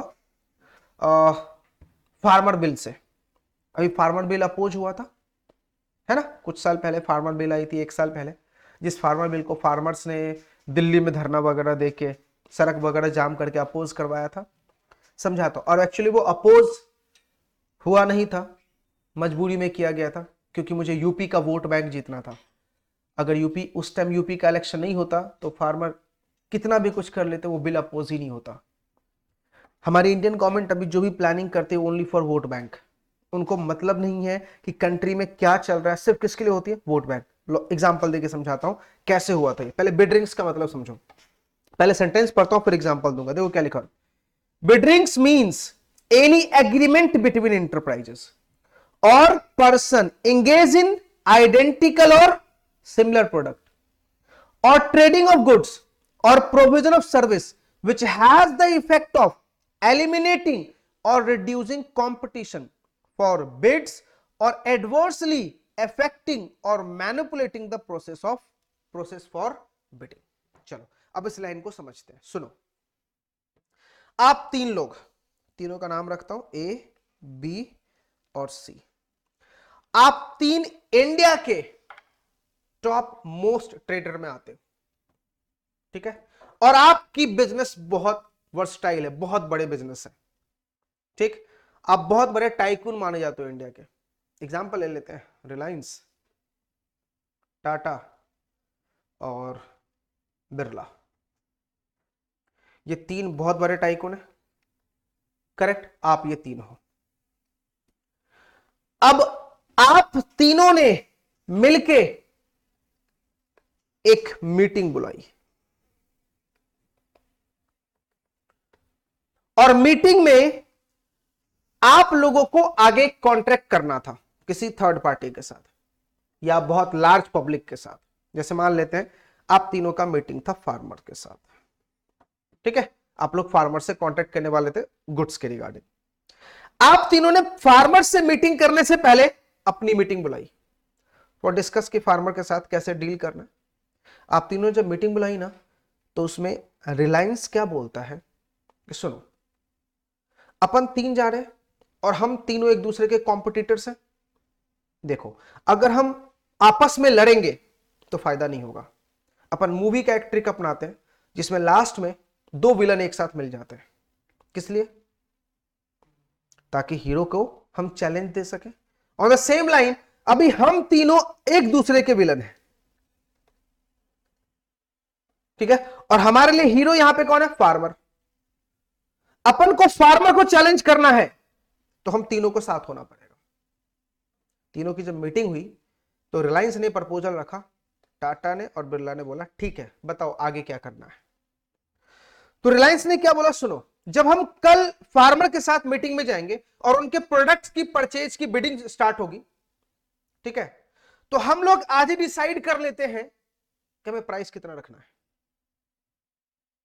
ठीक। तो चलिए, आपने बोला कि ठीक है स्टार्टिंग प्राइस अपन 1000 रखेंगे, और अगर बिड होगा ना तो तुम लोग ज्यादा रेज मत करना। अगर मैंने 1000 बोला तो तुम लोग एक काम करना, 1001 रुपए बोल देना, ठीक है। फिर बिरला बोला मैं कितना बोलूं, तो बोला 1002 रुपए बोल देना। ऐसा करके हम एक बिड को प्री डिटरमाइन लेवल पे रोक देंगे, ठीक है। अब अगर वो भाव फार्मर को अच्छा नहीं लगेगा, हमारे साथ मीटिंग कैंसिल हो जाएगी, करेक्ट है। वो अपने आर्टिकल लेके वापस जाएंगे। लेकिन चूंकि वो फार्मर हैं, उनके पास रिसोर्सेज अवेलेबल नहीं है। किस चीज के रिगार्डिंग? प्रोडक्ट के सेफ्टी के रिगार्डिंग। ठीक, अब मान लो आप तीनों फार्मर, पंजाब के बहुत बड़े फार्मर, आपके पास इतने रिसोर्स अवेलेबल नहीं है, वेयर हाउस अवेलेबल नहीं है, ठीक है, अनाज उगा लेते हो लेकिन वेयर हाउसेज अवेलेबल नहीं है। आप उस आर्टिकल को अपने घर लेके गए, कितने दिन संभाल पाओगे? 1 महीना, 2 महीना, 1 साल, 2 साल। उसका मजबूरी में यही फार्मर फिर से कहां आएगा? इसके पास, और आपके फिक्स किए गए प्राइस पे मजबूर हो जाएगा सेल करने के लिए, जबकि उसको मार्केट में वही चीज ज्यादा मिलती थी, लेकिन उसके पास रिसोर्सेज अवेलेबल नहीं है। ये आपने क्या किया? मार्केट को एक प्री डिटरमाइन लेवल पे लाके छोड़ा। समझ में आ रहा नहीं आ रहा? मैं एग्जांपल देता हूं, मेरे पापा भी फार्मर है, मेरी मम्मी भी घर पे थोड़ी मोड़ी खेती कर लेती है। एक जो यहां पे जिसको आप क्या बोलते हो, गोभी, मम्मी जो गोभी उगाती है वो 3 से 4 रुपए में पीस बिकता है फार्मर से, और अपन कितने में खरीदते हैं? एक फूल गोभी अगर मुंबई की बात करूं तो 20 रुपीज की आती है। फार्मर से कितने में लिया आपने, और बेच कितने में रहे हो? 20 रुपीज। अब जो बेच रहा है 20 का, उसको भी तो भाई 15-16 का पड़ा होगा, तभी वो 3-4 रुपए प्रॉफिट मार्जिन। अब इस सारा आर्टिकल स्टॉक में खरीद कौन लेता है? जिनके पास पैसा होते हैं। This is the reason farmer bill को अपोज किया गया। फार्मर बिल के अपोज करने का लॉजिक सुनो। फार्मर बिल जब आया तो गवर्नमेंट ने क्या बोला कि हमने बीच के मीडिएटर को हटा दिया। मीडिएटर को इंडस्ट्री में आरती बोलते हैं, एजेंट आरती बोलते हैं, हमने उसको हटा दिया और हमने फार्मर को बोला आप जहां चाहो आर्टिकल को बेच लो। Imagine you are the farmer of Punjab, आपको गवर्नमेंट ने फ्री कर दिया, आप जहां चाहो आर्टिकल को बेच लो। बेटा आर्टिकल बेचने के लिए कोई ना कोई तो प्लेस होना चाहिए। प्रॉब्लम सबसे पहले इस बिल में क्या थी कि आपने बोला आपका हमने मीडिएटर हटा दिया, आप जिसको चाहो जिस भाव में बेच सकते हो। भाई तो खरीदने वाला भी तो होना चाहिए। बेचने के लिए आपने फ्री बोल दिया, खरीदने वाला होना चाहिए, और दूसरा एक प्राइस तो फिक्स करो। फार्मर बार बार जिक्र क्या कर रहे थे कि हमें बस क्या डिसाइड करके दे दो, एमएसपी, कि हमारा कितना मिनिमम रहेगा। ठीक है, मोदी जी बार बार आके क्या बोल रहे थे या दूसरों को, वो तो कभी आए नहीं, किसको भेज रहे थे? अपने दूसरे लोगों को, कि तुम जाओ उनको दिलासा दो। लेकिन फार्मर ने क्या बोला? मुझे प्रेसिडेंट के साइन के साथ चाहिए। लेकिन बार बार वो गवर्नमेंट क्या बोल रही थी, हमने ना तो एमएसपी हटाया है ना तो कभी हटाएंगे। लिख के देने में क्या प्रॉब्लम थी? अब फार्मर ने इस बात को पहले ही समझ लिया था। आपको पता है पंजाब के फार्मर बहुत इंटेलेक्चुअल है, पढ़े लिखे भी है। क्यों? कनाडा पूरा पंजाबी तो है। हम पंजाबी को सीधा क्या बोलते हैं? एनआरआई। क्यों? Indian citizen living outside India. Clear है? अब उन्होंने क्या बोला कि ठीक है, आप अगर बोल रहे हो कि हमने एमएसपी नहीं हटाया है तो लिख के दे दो ना, आपको लिख के देने में दिक्कत ही क्या है? अब वो यही सोच रही थी कि हम क्या करेंगे, फार्मर्स को ये तो बोल देंगे तुम बेच लो, लेकिन बेचने के लिए प्लेस किधर है? क्लियर? अब बेचने के लिए तुम लोगों के पास आएंगे बड़े लोग। बड़े लोग क्या करेंगे? पहले तो 3 दिन 4 दिन टालेंगे, फार्मर्स के पास रखने की जगह आर्टिकल डिस्ट्रॉय होगा, अल्टीमेटली कौड़ियों के दाम पे बेच के जाएंगे। तो मोनोपोली किसकी हो जाती? उन बड़े। तो इससे लॉस किसको होता? फार्मर्स को। ये बात पढ़े लिखे लोग समझ नहीं आए। तो जैसे ही फार्मर धरने पे उतरा तो मीडिया क्या बोलने लगी? टुकड़े टुकड़े गैंग, आउटसाइड इंडिया से फंडिंग आती है। भाई पहले समझ तो सही वो क्यों लड़ रहे हैं, और तुमने सीधा फार्मर्स को ब्लेम करना शुरू कर दिया। अब फार्मर पिज्जा खाने लगे, वहां पे फंडिंग आ रही है। पंजाबी के पास इतना पैसा है ना, 1 साल अपने बलबूते पे क्या लड़ा? पूरा 6 या 7 महीने लड़े थे वो, 8 महीने तक लड़े। और 8 महीने के बाद गवर्नमेंट ने, क्यों गवर्नमेंट? क्योंकि उस एक्ट का जो एक्ट आया था उसको सुप्रीम कोर्ट ने इंटरफेयर किया फिर, कि तुम कर क्या रहे हो। इसको बोलते हैं जुडिशियल रिव्यू। जुडिशियल रिव्यू का मतलब होता है कोई एक्ट पास हो गया, उसमें ऑब्जेक्शन आ गई, गवर्नमेंट सुनने को तैयार नहीं है, तो कोर्ट इंटरफेयर करता है, चेक करता है क्या ये एक्ट सच्ची में बेनिफिशियल है। अगर है तो कोर्ट समझाएगा, नहीं तो सीधा हटाओ। और गवर्नमेंट ने कोई मजबूरी में नहीं हटाई, क्यों हटाई? क्योंकि मुझे यूपी का वोट बैंक जीतना था। अगर उस टाइम मोदी जी ने ये डिसीजन पीछे नहीं लिया होता तो यूपी हाथ से खो देते वो। इसीलिए उन्होंने क्या लिया, डिसीजन पीछे लिया और क्या बोला, हम मानने को तैयार हो गए, हम बाद में सोचेंगे इसका करना क्या है। और रिसेंट क्या चीज आई थी रिसेंट? 4 दिन पहले, 4 दिन, 1 सप्ताह हो गया, 2 वीक हो गया, ट्रक वालों ने स्ट्राइक किया था। फिर से औकात दिखा दी गवर्नमेंट की कि तुम जो बोलोगे सब मान लेंगे क्या? दोनों टाइम पे कौन आए सामने?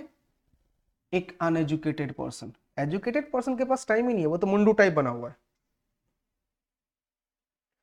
इसलिए मुझे कोई गवर्नमेंट से कोई दिक्कत नहीं बेटा। सब मुझे बोलते कि अमित सर आप हमेशा गवर्नमेंट के अगेंस्ट ही बोलते हो। मुझे गवर्नमेंट से कोई दिक्कत ही नहीं, उनकी पॉलिसी और प्लानिंग खराब लगती है। मैं कभी कभी खुद अपने आप में सोचता हूं पढ़ के गलती कर दी, गुस्सा आने लगा है। क्यों? चीजें कुछ और लिखी हुई और तुम कर कुछ और रहे हो। और इसके खिलाफ में सिर्फ उतर कौन रहे हैं रोड पे? मुझे उन टीचर्स के ऊपर भी बहुत गुस्सा आता है जो आते हैं और एक रामायण की तरह कंटेंट रीड करके चले जाते हैं। एक्सप्लेन कि क्या प्रॉब्लम है, आपको समझाने वाला कोई होना चाहिए, तब समझोगे। समझ में आया? बिड रिगिंग्स क्या होता है? बिड रिगिंग्स एक एसोसिएशन, हम खास करके प्री डिटरमाइन लेवल क्या कर देते हैं, फिक्स कर देते हैं और चाहते हैं कि इससे ज्यादा लेवल पे हम आर्टिकल की बिडिंग करें ही ना। इससे नुकसान सीधा किसका हो जाएगा? एक पर्सन को। आगे देखो क्या लिखा है, bid riggings take place when the bidders collude, collude का मतलब होता है meeting, and keep the bid amount at a pre determine level.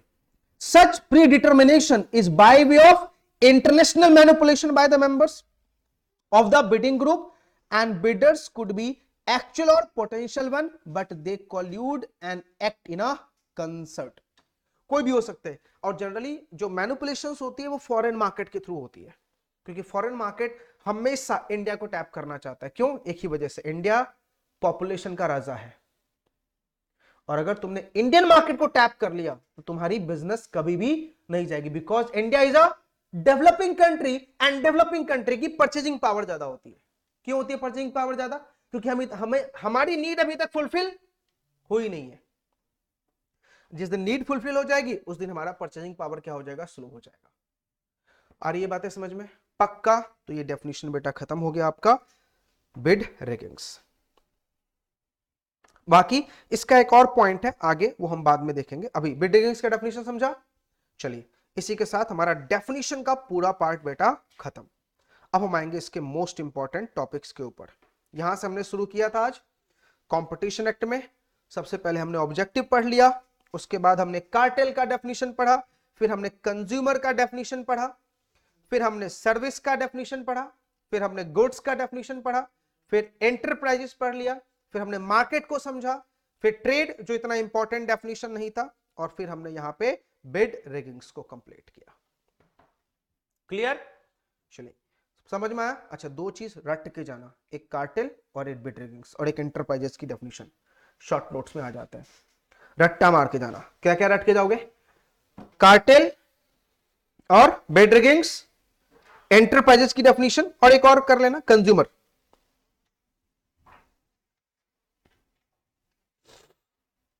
चलो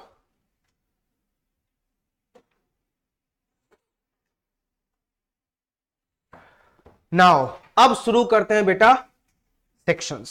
अब सुन लो, पहले मैं जरा सेक्शंस के आपको बता दूं। सेक्शन 3, 4, 5 और 6 मोस्ट एंड मोस्ट इंपॉर्टेंट, और इसके साथ मैं आपको रीसेंट केस समझाऊंगा वोडाफोन और आइडिया का। ठीक है? वोडाफोन और आइडिया का, और साथ में जियो। 3 कंपनी का रीसेंट एग्जांपल दूंगा। ड्रास्टिकली बोल रहा हूं, ये टॉपिक आपके माइंड में बैठ जाएगा। इंडिया का एग्जांपल लेंगे तीनों, जियो का केस समझेंगे और वोडाफोन और आइडिया का। यानी सिंपल बात करो तो टेलीकम्युनिकेशन इंडस्ट्री को समझेंगे। ये 3 टॉपिक आपको समझ में आ जाएगा। कौन कौन सेक्शन पढ़ने वाले? 3, 4, 5 और 6। आज नहीं हो पाएगा बेटा सारे सेक्शंस, तो आज शायद 3 हो जाए और 4 हो जाए, 5 और 6 हम अगली क्लास, और 5 और 6 का जब लेक्चर लूंगा अगली क्लास, बिल्कुल क्लास में आना, तब जाके तुम्हें इस सेक्शन की डेप्थ समझ में आएगी। ऑनलाइन मत देखना। तो अगली क्लास तो बिल्कुल मिस मत करना इसका। आ जाओ, मुझे बताओ, कंपटीशन जब हमने शुरू किया ये चैप्टर आज मॉर्निंग में, तो सबसे पहले हमने क्या बोला, कंपटीशन क्यों आया, प्रिवेंट, बोलो क्या था वर्ड वो, एंटी कॉम्पिटेटिव बिजनेस। सेक्शन 3 वही डिफाइन करता है, what do you mean by anti competitive agreement, anti competitive agreement, ठीक है। अब देख बेटा, यहां पे एक वर्ड लिखा हुआ है एंटी कॉम्पिटेटिव एग्रीमेंट, कुछ याद आ रहा, मैंने क्या बोला था, कुछ डेफिनेशंस बाद में पढ़ाऊंगा। यहां पे वर्ड क्या लिखा हुआ है, एग्रीमेंट ना, आप अपने नोट्स पे जाओ, देखो पहला डेफिनेशन आपको एग्रीमेंट का ही दे रखा था, जो मैंने बोला था बाद में करवाऊंगा। देखो सेक्शन 2 जहां पे हमने डेफिनेशन का सेक्शन शुरू किया, वहां पे क्या लिखा हुआ है, एग्रीमेंट। तो पहले पढ़ते हैं एग्रीमेंट। चलो, बचपन से बेटा हम ये पढ़ रहे हैं, एग्रीमेंट का मतलब होता है ऑफर प्लस एक्सेप्टेंस, और जब ये ऑफर प्लस एक्सेप्टेंस इनफोर्सेबल होता है तो हम क्या बोलते हैं, इट्स अ कॉन्ट्रैक्ट, यही बोलते हैं ना। तो क्या एग्रीमेंट का मतलब वही है जो हमने फाउंडेशन लेवल में पढ़ा था, ऑफर प्लस एक्सेप्टेंस। तो देखो क्या लिखा हुआ है, एग्रीमेंट इंक्लूड्स एनी अरेंजमेंट और अंडरस्टैंडिंग और एक्शन इन कंसर्न। एग्रीमेंट के डेफिनेशन में अरेंजमेंट भी आएगा, अंडरस्टैंडिंग भी आएगा और एक्शन इन कंसर्ट भी आएगा, चाहे वो एग्रीमेंट वेदर और नॉट सच एग्रीमेंट, अंडरस्टैंडिंग और एक्शन इन कंसर्ट फॉर्मल और इन राइटिंग, मतलब ओरल भी चलेगा और राइटिंग में भी चलेगा, whether or not such arrangement, understanding or action in indeed enforceable by legal proceeding। यानी हम कॉन्ट्रैक्ट में क्या पढ़ते हैं, ऑफर प्लस एक्सेप्टेंस होगा तो वो एग्रीमेंट बनेगा, और जब वो एग्रीमेंट इनफोर्सेबल बाय लॉ होगा तो वो कॉन्ट्रैक्ट बनेगा। लॉ मेकर यहां पे क्या बोल रहा है अपन को, कॉन्ट्रैक्ट नहीं देखना है, क्या देखना है, एग्रीमेंट, मतलब ऑफर प्लस एक्सेप्टेंस हो गया, हम उसी को यहां पे कंसीडर करेंगे, समझा। तभी तो ये दो लाइन में देखो क्या लिखा हुआ है, वेदर और नॉट सच अरेंजमेंट, अंडरस्टैंडिंग और एक्शन इज फॉर्मल और in writing, whether or not such arrangement, understanding or action is indeed to be enforceable by legal proceeding, कोई फर्क नहीं पड़ता भाई, अगर कॉन्ट्रैक्ट बोलते तो लीगल प्रोसीडिंग फिर आ जाता। आया समझ में। तो अब देखो लॉ मेकर क्या बोल रहा है कि भाई अपन ने यहां पे डेफिनेशन लिखा है एंटी कॉम्पिटेटिव एग्रीमेंट का, हमने एग्रीमेंट को समझा, आप समझते हैं what is the meaning of anti competitive.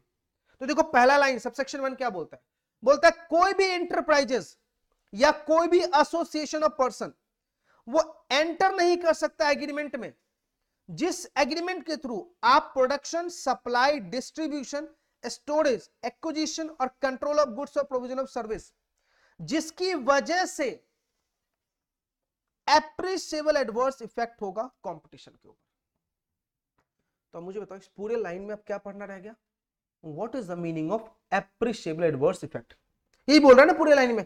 Subsection 1 क्या बोल रहा है कि कोई भी इंटरप्राइजेज या एसोसिएशन एग्रीमेंट में एंटर नहीं कर सकता जिसका एप्रिशिएबल एडवर्स इफेक्ट होगा ऑन कंपटीशन, चाहे वो एग्रीमेंट प्रोडक्शन का हो, सप्लाई का हो, डिस्ट्रीब्यूशन का हो, एक्विजिशन का हो, मर्जर का हो, कंट्रोल का हो, कैसा भी हो। आप अगर ऐसे एग्रीमेंट में एंटर करते हो तो वो एग्रीमेंट सबसेक्शन 2 के अकॉर्डिंग वॉइड माना जाएगा।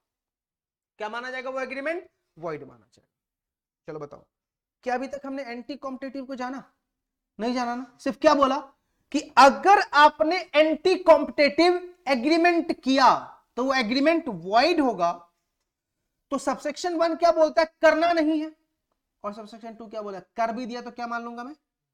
तो मुझे बताओ वॉइड का मतलब क्या होता है, ध्यान से बेटा, एक होता है वॉइड कॉन्ट्रैक्ट और एक होता है वॉइड एग्रीमेंट, दोनों में बहुत का डिफरेंस है।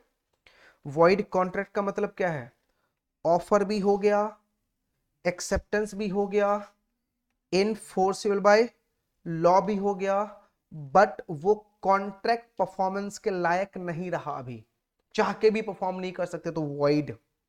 एग्जाम्पल, आप लोग आउट से इंडिया के, मैं इंडिया का, आप मुझे माल भेज रहे हो, मतलब मैं इंपोर्ट कर रहा हूं, आपने वहां पे गुड्स लोड कर दी शिप में, शिप डूब गई, आपकी गलती, मेरी गलती, कॉन्ट्रैक्ट बिकम्स वॉइड।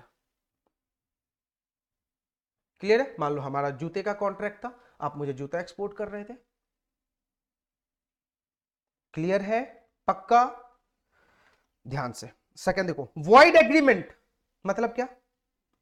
तेरा जो ऑफर और एक्सेप्टेंस है ना भैया, वो परफॉर्मेंस के लायक ही नहीं है। तुम क्या बोलेंगे? It's a void agreement. कुछ याद आ रहा? माइनर कॉन्ट्रैक्ट इज वॉइड एब इनिशियो, लेकिन एक टाइम पे वो वैलिड होता था। कब? जब उसके बेनिफिट के लिए हो, उसके बेनिफिट के लिए हो। जैसे फॉर एग्जांपल, मैं ऑफर दे रहा हूं कि मैं बाजू वाले के घर में एक डेथ हो गई है, उस इंसान को जिंदा कर दूंगा। पॉसिबल है क्या? तो ये वॉइड कॉन्ट्रैक्ट है या एग्रीमेंट है? एग्रीमेंट ना। जो वादा मैं कर रहा हूं वो पॉसिबल टू परफॉर्म ही नहीं है, इसको बोलते हैं वॉइड एग्रीमेंट। तो लॉ में का सीधा क्या बोल रहा है? सबसेक्शन 1 में अगर तुमने काम किया वो सीधा क्या माना जाएगा? वॉइड। अब देखो सबसेक्शन 3 क्या बोल रहा है। अभी तक हमने एंटी कॉम्पिटिटिव को नहीं पढ़ा, पढ़ाता हूं 2 मिनट।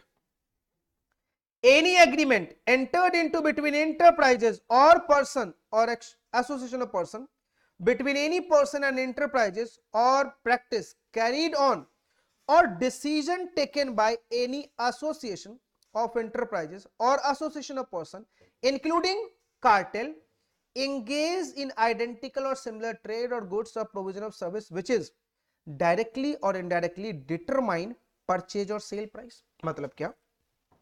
आपने एग्रीमेंट बनाया, आप एसोसिएशन के फॉर्म में आ रहे हो या एंटरप्राइजेस के साथ एग्रीमेंट कर रहे हो और आप उस एग्रीमेंट के थ्रू प्राइस डिटरमाइन कर रहे हो। Who are you to decide the price? मुझे बताओ, आर्टिकल का प्राइस हम फिक्स करेंगे या गवर्नमेंट फिक्स करेगा? गवर्नमेंट ना भाई, दो पार्टी थोड़ी प्राइस फिक्स करेगी। अच्छा, प्राइस फिक्स भी करोगे तो गवर्नमेंट के प्राइस डिटरमाइन प्राइस के लेवल तक जाओगे। अगर आपने ऐसा किया या आपने लिमिट कर दिया प्रोडक्शन के ऊपर या मार्केट के ऊपर लिमिट लगा दी, ठीक है, टेक्निकल डेवलपमेंट के ऊपर लिमिट लगा दी, प्रोविजन ऑफ सर्विस के ऊपर लिमिट लगा दी, या फिर मार्केट के शेयर से ज्योग्राफिकल एरिया के ऊपर लिमिट लगा दिया, तो बोला इस टाइप के एग्रीमेंट अगेन क्या माने जाएंगे? वॉइड। ठीक। अब एक बात मुझे बताओ, तीनों में से किसी भी पॉइंट में क्या डिफाइन किया what is the meaning of anti competitive agreement? नहीं ना। सबसेक्शन 4 ने डिफाइन किया what is the meaning of anti competitive. बोला ये 5 टाइप के एग्रीमेंट एंटी कॉम्पिटिटिव है। क्लियर है? तो अगर कोई इंटरप्राइजेस ये 5 टाइप के एग्रीमेंट करती है तो हम क्या बोलेंगे? It's a anti competitive. अब चलो एक एक एग्रीमेंट को देखना। सबसे पहला क्या लिखा हुआ है? टाई इन एग्रीमेंट, या इसको बोलते हैं टाई इन अरेंजमेंट भी बोल सकते हो। इसका मतलब क्या पता क्या होता है? तुम गया था कोई और आर्टिकल लाने को, लेकिन सेलर क्या बोल रहा है? आर्टिकल दूंगा प्रोवाइडेड साथ में ये भी खरीदना पड़ेगा। चलो एग्जांपल ले लेते हैं। आप क्लास से छूटे, दूसरे क्लास के होने के बीच में ब्रेक था 10 मिनट का, आप चलो गए, सोचा चाय पी लेते। कॉर्नर पे जो चाय की दुकान है, आपने बोला भैया चाय, वो बोल रहा है चाय लेगा तो बिस्कुट भी लेना पड़ेगा, नहीं तो नहीं दूंगा। क्या कर रहा है वो? मुझे फोर्स कर रहा है to buy some other article. बोला इसी को बोलते हैं टाई इन एग्रीमेंट। ठीक है, देखो क्या लिखा है। Tie in agreement means an agreement requiring a purchaser of goods as a condition of such purchase to purchase some other goods। याद रहेगा? तो अगर आपके साथ भी ऐसा हो रहा है तो इसको हम क्या बोलते हैं? It's a tie in agreement. Clear है? अब मैं इंडियन गवर्नमेंट का एक काला सच बताता हूं। आपको पता है हमारी गवर्नमेंट क्या बोलती है? डोंट वेस्ट द वाटर बोलती है। सवाल यह है कि जब हमारी मैडम ने ज्योग्राफी पढ़ाया था ना, तो पता नहीं गलत बोल दिया था शायद। उन्होंने बोला था इंडिया में 3/4 वाटर है, और हमारी गवर्नमेंट बोल रही है कि वेस्ट ऑफ वाटर मत करो क्योंकि वाटर की कमी है। करेक्ट है?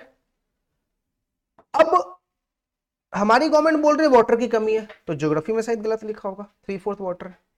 अब कुछ बच्चे इस पे बहस करते हैं, और जब ये लेक्चर यूट्यूब पे जाएगा तो यूट्यूब वाले बच्चे भी कमेंट करेंगे। क्या कमेंट करेंगे? सर 3/4 वाटर है, कोई बात नहीं, लेकिन पीने लायक नहीं है। क्लियर है? चलो, अब अगर पीने लायक नहीं है तो मेरा सवाल है, आफ्टर कोविड एवरी रेस्टोरेंट, जब भी आप किसी टेबल में बैठते हो तो वहां पे एक पानी की बोतल पड़ी होती है। सवाल मेरा यह है, जब पानी की इतनी किल्लत है तो उनके पास पानी की बोतल कहां से आती है?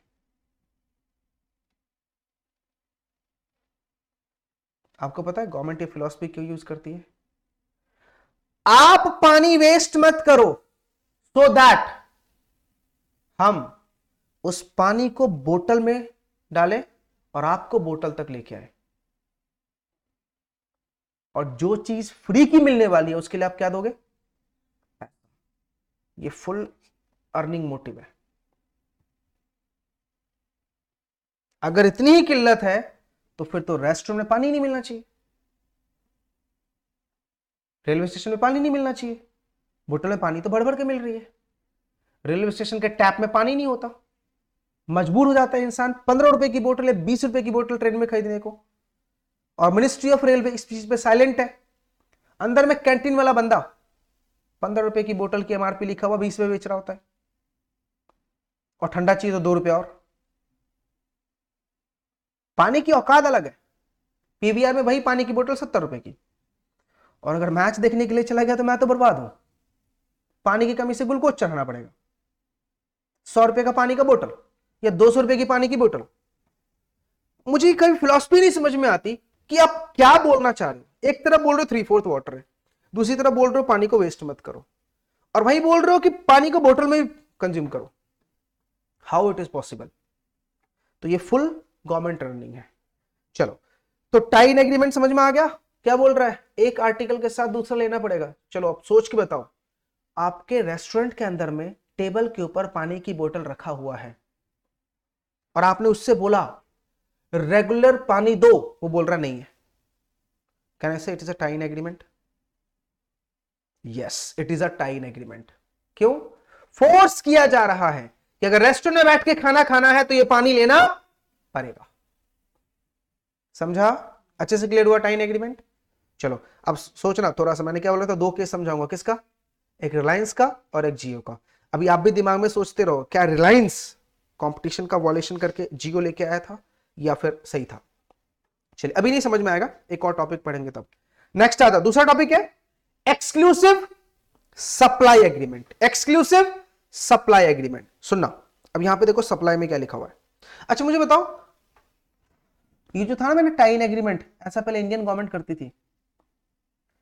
अगर अपन को घर में स्टोव जलाना है, गैस चूल्हा, तो उसके लिए क्या चाहिए? वो गैस सिलेंडर, जिसको मुंबई में बाटला बोलते हैं, गैस सिलेंडर। अब मुझे बताओ गैस सिलेंडर किससे लेके आते हैं? गवर्नमेंट से खरीदते हैं ना भाई, किसी ने किसी गवर्नमेंट के ऐसे इंडियन गैस से खरीदेंगे या फिर एचपी से खरीदेंगे। अब चलो इसको ही फिलॉसफी समझो। बेटा मैंने मार्केट को बहुत रिसर्च किया है मुंबई आने से पहले, और जब मैंने टीचिंग इंडस्ट्री में आया, मैं टीचिंग में आया हूं 2015 और 16 के आसपास। उससे पहले मैंने 3 से 4 साल सिर्फ मार्केट की R&D की, यानी जितना मैं पढ़ता था उससे ज्यादा मैं मार्केट की R&D करता था। जब मुंबई में आया था टीचिंग करने के लिए, तो मुंबई में पहले मैंने 1 साल या 6-8 महीना तो सिर्फ मुंबई के मार्केट को समझा। बैंड्रा मार्केट से लेके दादर मार्केट से लेके हर एक मार्केट एक एक दिन स्पेंड किए, 2 दिन स्पेंड किए, तब समझ में आया कि एक्चुअली वो मार्केट में चल क्या रहा है। अभी आपको एक एग्जांपल देके समझाता हूं। हम जब भी कोई गैस सिलेंडर परचेज करते हैं, घर में गैस का कनेक्शन लेना होता है, तो हम गवर्नमेंट के पास जाते हैं। गवर्नमेंट हमारा एड्रेस डिटेल वगैरह लेता है और हमसे सिलेंडर का कॉस्ट ले लेता है। 8,000 के शायद 2 मिलते हैं, 8 या 7,000 के 2 मिलते हैं। अगर आपको याद हो, पहले सिलेंडर के साथ चूल्हा लेना पड़ता ही था। अभी ऐसा नहीं है। अभी क्या बोलता है, ठीक है सिलेंडर आप ये ले लो और चूल्हा मार्केट से ले सकते हो, पहले लेना ही पड़ता था। अब जरा इमेजिन करो, आपके घर में गैस पाइपलाइन है, गैस पाइपलाइन है। पता उसका बिल कितना आता है? कभी गौर किया किस किस के घर में गैस पाइपलाइन है? वो डिपेंड करता है कंजम्पशन, लेकिन उसका नॉर्मल जो बिल है वो 300 और 400 के आसपास रहता है। ठीक है, और एक गैस सिलेंडर मैक्सिमम 1 महीना चलता है, और अगर बैचलर है तो 2 महीना चला लेंगे, नहीं तो नॉर्मल फैमिली लाइफ में 1 महीना। आज के दिन वो सिलेंडर मार्केट में 1100 की मिलती है, 1100 और 1200 की मिलती है, करेक्ट है।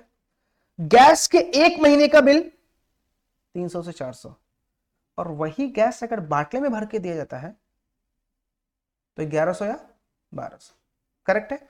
अब पूरी फिलॉसफी समझना, और आपके घर में अगर ऐसा हो तो आप भी चेंज करवा लेना। जो गैस सिलेंडर आती है ना बेटा बाटला, उसका अपना एक लाइफ होता है, उसका अपना एक लाइफ होता है, और वो गैस सिलेंडर पे लिखी होती है, करेक्ट है। उस लाइफ से पहले आपको गैस सिलेंडर वापस करनी होती है, नहीं वापस किया तो 5,000 रुपए का फाइन है, पेनल्टी लग जाती है, ठीक। अब मुझे बताओ, हमने जब बाटला खरीदा था उस टाइम बाटले का फुल पेमेंट कर दिया था? बाटले का पेमेंट किया था, कनेक्शन का पेमेंट किया था? ओनली कनेक्शन का। बाटला तेरा है ही नहीं, बाटला आज भी हक किसका है उसके ऊपर? गवर्नमेंट का। अगर गवर्नमेंट का हक नहीं होता तो 5,000 रुपए की पेनल्टी क्यों लेता? दूसरा, 1100-1200 रुपए की गैस और कनेक्शन में सिर्फ 300 से 400 रुपए, पता है वो 900 रुपए या 800 रुपए आपसे क्या लिए जाते हैं? Rental charge of that Batla for keeping 1 month at your home. Gas तो उसमें 200 या 300 रुपए की है, बस बाकी क्या है तेरा? Rental charge. इसी वजह से पाइप कनेक्शन सस्ता पड़ता है, और जो लोग बाटला लेके यूज करते हैं उनके लिए महंगा पड़ जाता है, कि उनको 800 रुपए देने पड़ जाते हैं। आ रही है बातें समझ में या नहीं? पक्का? चलिए, तो ये था, देखो यहां पे मैंने वही गैस का एग्जांपल दे रखा, बट अभी आज के दिन ऐसा नहीं है। नेक्स्ट आ जाओ, एक्सक्लूसिव सप्लाई एग्रीमेंट। ध्यान से देखना क्या लिखा हुआ है। An agreement restricting in any manner the purchaser in the course of his trade from acquiring or otherwise dealing in any goods other than those of the seller or any other person। मतलब exclusive supply, मान लो मैं एक supplier हूं और आप एक purchaser हो, आप डिस्ट्रीब्यूटर हो। अब मैंने आपके ऊपर रिस्ट्रिक्शन लगा दिया कि आप मेरे ही टाइप के सिमिलर प्रोडक्ट में डील नहीं कर सकते। एक बात मुझे बताओ, आज के दिन इंडियन मार्केट में सबसे ज्यादा हम बात करते हैं टेक्नोलॉजिकल प्रोडक्ट की, मोबाइल, करेक्ट है। मोबाइल तो वेरियस है। अब अगर मान ले एमआई कंपनी ये बोल दे कि आप दूसरे ब्रांड की मोबाइल में डील नहीं करोगे, सिर्फ चाइनीज मोबाइल ही रहेगी। चाइनीज मोबाइल इंडिया में कौन कौन सी? एमआई है, ओप्पो है, वीवो है, ठीक है, ये सब चाइनीज ब्रांड है। तो लॉ में अब वो बोल रहा है कि आप अगर सिमिलर प्रोडक्ट में डील नहीं कर सकते। क्या कर रहा है वो? अपनी प्रोडक्ट की मार्केटिंग करना चाहता है, दूसरी प्रोडक्ट बेचना नहीं देना चाहता, तो इसको बोलते हैं एक्सक्लूसिव सप्लाई एग्रीमेंट। अच्छा मुझे बताओ, क्या चाइना ने गलत किया? आज के दिन पूरी मार्केट में चाइना की मोबाइल है, क्या चाइना ने ऐसा कुछ किया? ना। आप चाइना के कंपटीशन को कंपीट ही नहीं कर पाए। लावा कहां की मोबाइल थी? इंडिया, ठीक है। आप चाइनीज मार्केट को कॉम्पीट नहीं कर पाए। कॉम्पीट कब करोगे? जब टेक्नोलॉजी होगा तब ना। टेक्नोलॉजी है आपके पास जो आप कॉम्पीट करोगे। तो क्या हम बोलेंगे कि चाइना वालों ने कंपटीशन एक्ट का वॉयलेशन किया है? बिल्कुल नहीं। उन्होंने अपना प्रोडक्ट मार्केट में उतारा, तो आपको प्रोडक्ट इनहैंस करना चाहिए था, तभी तो कंपटीशन लेवल बढ़ता। आप तो कंपटीशन से टोटल आउट हो गए। क्यों? क्योंकि आपने उसको कॉम्पीट नहीं कर पाया। क्लियर है? दूसरा एग्जांपल, एजुकेशन। कोविड के बाद एजुकेशन पूरा कहां आ गया? डिजिटल। उससे पहले क्या था? बोर्ड, व्हाइट बोर्ड पे लिखते थे। आज जो लेक्चरर डिजिटल को अंडरस्टैंड नहीं कर पाया, क्या वो सक्सेस है? क्यों? क्योंकि आप टेक्नोलॉजी अडॉप्ट नहीं कर रहे हो, और बिना टेक्नोलॉजी का कुछ नहीं होता। समझा? तो मुझे बताओ, क्या चाइना वालों ने कुछ ऐसा वॉयलेशन किया? बिल्कुल भी नहीं। कंपटीशन का कोई भी वॉयलेशन वो नहीं था, क्योंकि हम इंडियन मार्केट से क्या हो गए? बाहर हो गए। समझा? ये है एक्सक्लूसिव सप्लाई। देखो मैंने एग्जांपल भी दिया है। Where a manufacturer asks a dealer not to deal in a similar product or its competitor directly or indirectly and discontinue the supply on the ground that dealer also deal in a product। मतलब क्या? मैं इस product में deal कर रहा हूं, तो मैं बोल रहा हूं मैं आपके नहीं लूंगा क्योंकि मेरे पास ऑलरेडी ये प्रोडक्ट है। मुझे बताओ, एक टेलीविजन के शोरूम में क्या सिर्फ एक ही ब्रांड की टेलीविजन होती है? अगर मान लो एमआई वाला सिर्फ एमआई की टेलीविजन रखे और दूसरा कोई ब्रांड ना रखे, या फिर उसको सेलर बोल रहा है कि नहीं नहीं आप सिर्फ एमआई ही प्रमोट करोगे, तो ये क्या होगा? Exclusive supply agreement. याद रहेगा? बोला ऐसा करोगे तो क्या है? Anti competitive.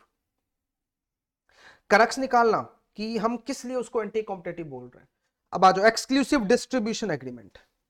N agreement to limit, restrict or withhold the output or supply of any goods or allocation any area market for disposal or sale of the goods. यानी कोई डिस्ट्रीब्यूटर जो है वो एक मार्केट फिक्स कर देता है कि इस सप्लाई का प्रोडक्ट इसी मार्केट में इतने साल तक के लिए बाउंडिंग है, उसके अलावा किसी और एरिया में नहीं जा सकता। हम क्या बोलेंगे? It's exclusive distribution agreement. आपने लिमिट लगा दी कि ये आर्टिकल इसी एरिया में इतने सालों तक रहेगा, इसके बाद ही बाहर जाएगा, तो बोला ये गलत है। ऐसा करोगे तो क्या होगा? It's a anti competitive agreement. समझा? क्लियर है? अच्छा बताओ, रिवोल्ट बाइक आपको पता है इलेक्ट्रॉनिक बाइक है, और रिवोल्ट इंडियन ब्रांड है। रिवोल्ट का फाउंडर कौन है? वही जो लावा का है, करेक्ट। अब आपको पता होगा रिवोल्ट जब पहली बार लॉन्च हुई थी इंडियन मार्केट में तो बैंगलोर में आई थी, बाकी दूसरी जगह पे नहीं थी। क्या हम बोलेंगे it's a violation of competition act? नहीं, ऐसा तो हमने नहीं बोला ना कि हम बैंगलोर के अलावा कहीं और नहीं बेचेंगे। अगर ऐसा बोलते बैंगलोर के अलावा कहीं और नहीं बेचेंगे तो हम क्या बोलते? It's a exclusive distribution agreement. अब किसी को अगर रिवोल्ट बाइक चाहिए तो कहां जाके लेना पड़ेगा? बैंगलोर, बस एमएच नंबर जाएगा उसके ऊपर। तो ये हम क्या बोलेंगे? It's a exclusive distribution agreement. ठीक है, नेक्स्ट, रिफ्यूजल टू डील। नाम से ही समझ में आ गया, हम एक के साथ डील कर रहे हैं और एक को मना कर रहे हैं। एक के साथ डील कर रहे हैं और एक को मना कर रहे हैं, हम क्या बोलेंगे? It's a refusal to deal. तो लॉ मेकर ने क्या बोला कि आप अगर इसको हम बोलेंगे monopoly, can I say it is a monopoly? एक के साथ डील करना, एक को मना करना, yes it is a monopoly. भाई जो कस्टमर के साथ मेरी बॉन्डिंग बन रही है उसके साथ मैं डील कर रहा हूं। अब मान लो आपने आर्टिकल परचेज करने के लिए, उसने बोला 12 रुपए, आपने बोला 10 में दे दे भाई, ठीक है। आपको नहीं दिया 10 में, लेकिन उसका कोई रिलेटिव आया, कोई पड़ोसी आया, जान पहचान का है, उसको 10 में दे दिया। क्या हो गया ये? कि आप किसी के साथ ट्रेड करना चाहते हो और किसी के साथ ट्रेड करना नहीं चाहते। This is called refusal to deal. और रीसेल प्राइस मेंटेनेंस। एक बात मुझे बताओ, आर्टिकल किस भाव पे बेचना है ये तो मार्केट डिसाइड होगा ना, या तुम फिक्स कर दोगे? तुम फिक्स करोगे तो क्या हो जाएगा? अगेन मोनोपोली, आप रिजिड हो गए मार्केट में। तो देखो क्या लिखा हुआ है, an agreement to sell goods on a condition that the price to be charged on the resale by purchaser shall be price stipulated by seller। ऐसा कैसे होगा भाई? बायर कितने में आगे कस्टमर से प्राइस चार्ज करेगा वो सेलर फिक्स करेगा। सेलर ने अपना बेच दिया, फॉर एग्जांपल मैं वेजिटेबल सेल करता हूं, तो मैंने दादर से वेजिटेबल ले ली। अब वो जिसने मुझे वेजिटेबल दिया वो क्या बोल रहा है? भाई कसम है तुझे, ये आर्टिकल इतनी प्राइस पे अपनी एरिया में बेचो। क्या कर रहा है वो मेरे साथ? Exclusive resale price maintenance. बोला ऐसा नहीं चलेगा, अगर ऐसा होगा तो हम क्या बोलेंगे? It's anti competitive agreement. अब देखो सेक्शन 3 आपको याद क्या रखना है? सेक्शन नंबर 3, सेक्शन 3 क्या बोलता है? एंटी कॉम्पिटिटिव एग्रीमेंट करना नहीं है और कर दिया तो void. Now what is the meaning of anti competitive agreement? तो बस ये 5 बातें बोलो, कौन कौन सी? टाई इन एग्रीमेंट, इसका मतलब एक के साथ दूसरा आर्टिकल लेना ही पड़ेगा।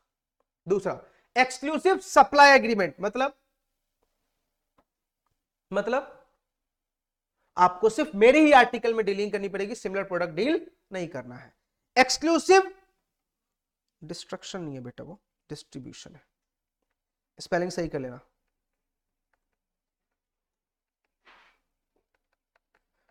एक्सक्लूसिव डिस्ट्रीब्यूशन एग्रीमेंट मतलब हम एक पर्टिकुलर आर्टिकल में ही डील करेंगे, डिस्ट्रीब्यूट करेंगे, उस एरिया में से वही आर्टिकल मिलेगा इतने सालों तक।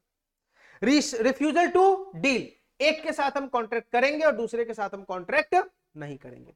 रीसेल प्राइस मेंटेनेंस मतलब सेलर डिसाइड करेगा कि बायर कितने में आर्टिकल रीसेल करेगा। This is not good. अगर ऐसा किया तो हम क्या बोलेंगे? It's a anti competitive agreement. As per section 3 it is a void। Clear है? पक्का?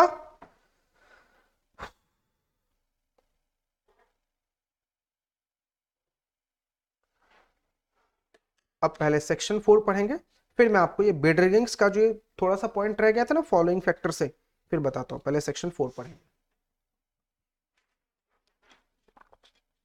और एक रिक्वेस्ट है भाई, आज जाके इसको पढ़ लेना। आज सेक्शन 4 तक ही पढ़ाऊंगा, बट आज क्या जाके पढ़ना, 5 और 6 अपन अगली क्लास में करेंगे बहुत डिटेल में। चलो, एब्यूज ऑफ डोमिनेंस पोजीशन। पहले बताओ what is the meaning of dominance? Superior. What is the meaning of dominance? Superior. चलो आज मुझे बताओ, आज के दिन टेलीकम्युनिकेशन सेक्टर में सुपीरियर कौन है? जियो।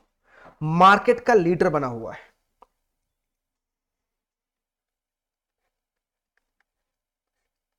करेक्ट है।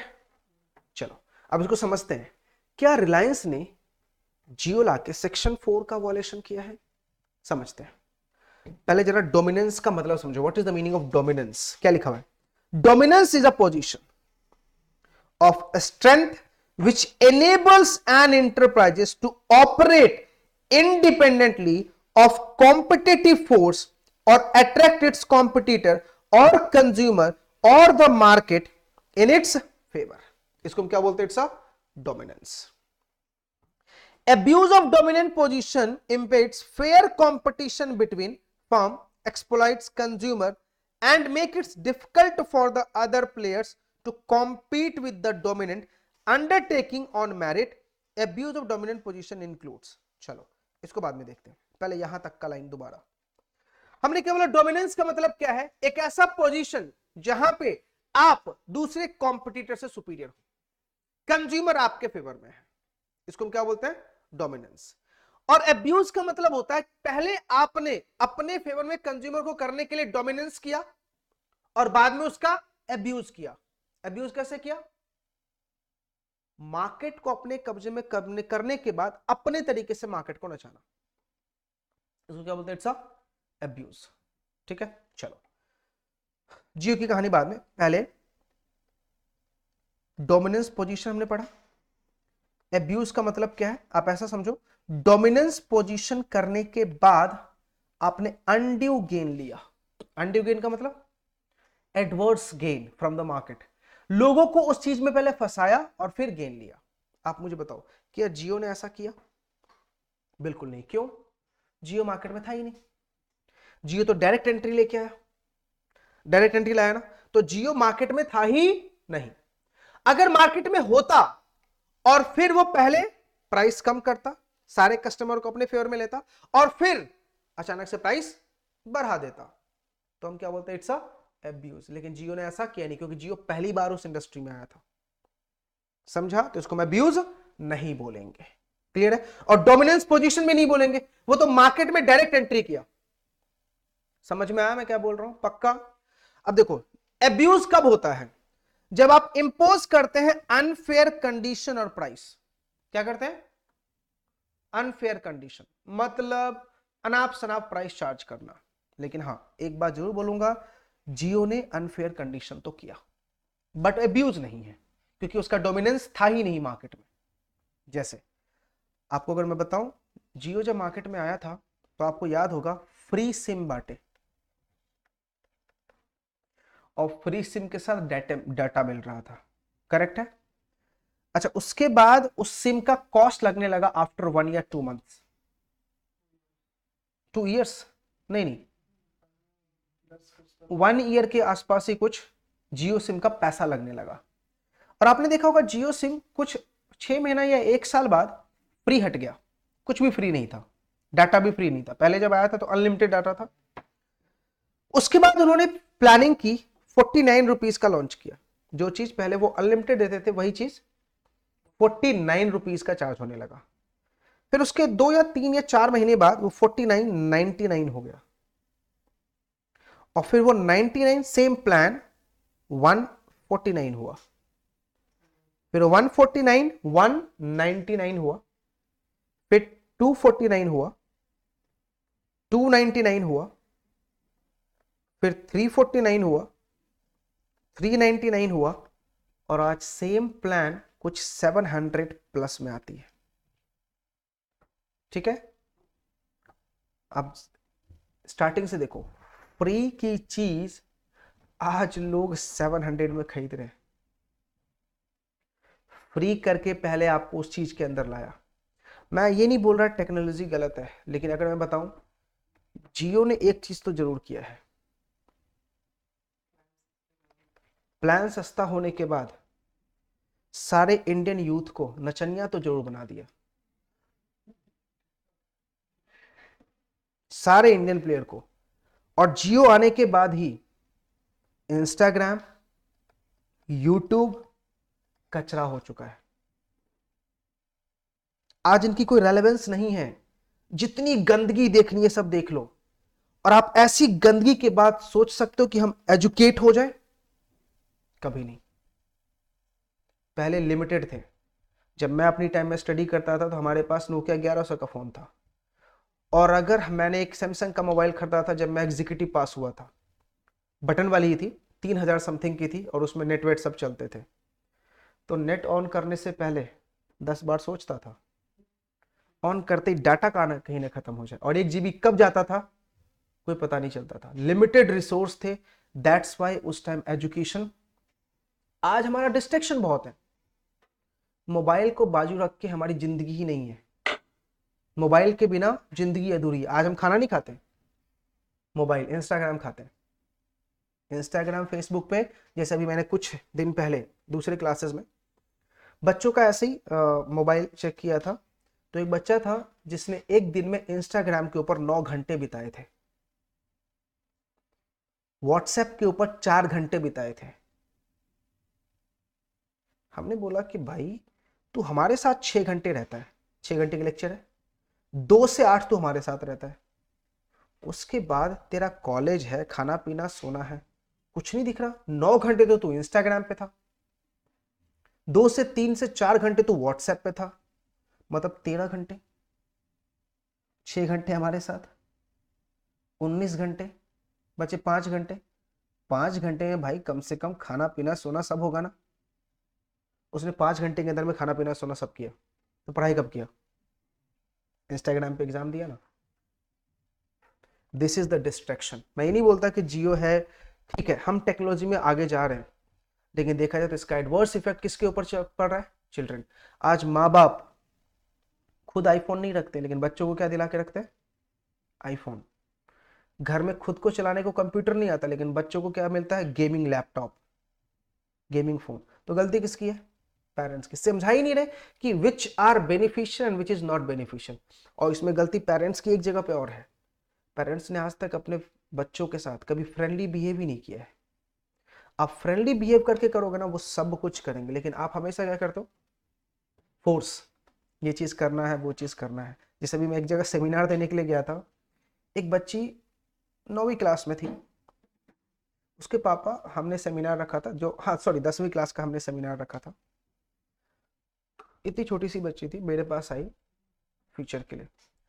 वो बच्ची के चेहरे से ऐसा लग रहा था कि उसको फोर्स किया जा रहा है। कितना, क्यों उसके ऊपर मेंटल प्रेशर ला रहा है? जीने दो, अभी 10 साल 11 साल की है, उसको सोचने तो दो हमें आगे करना क्या है। लेकिन आप अभी से ही क्या कर रहे हो?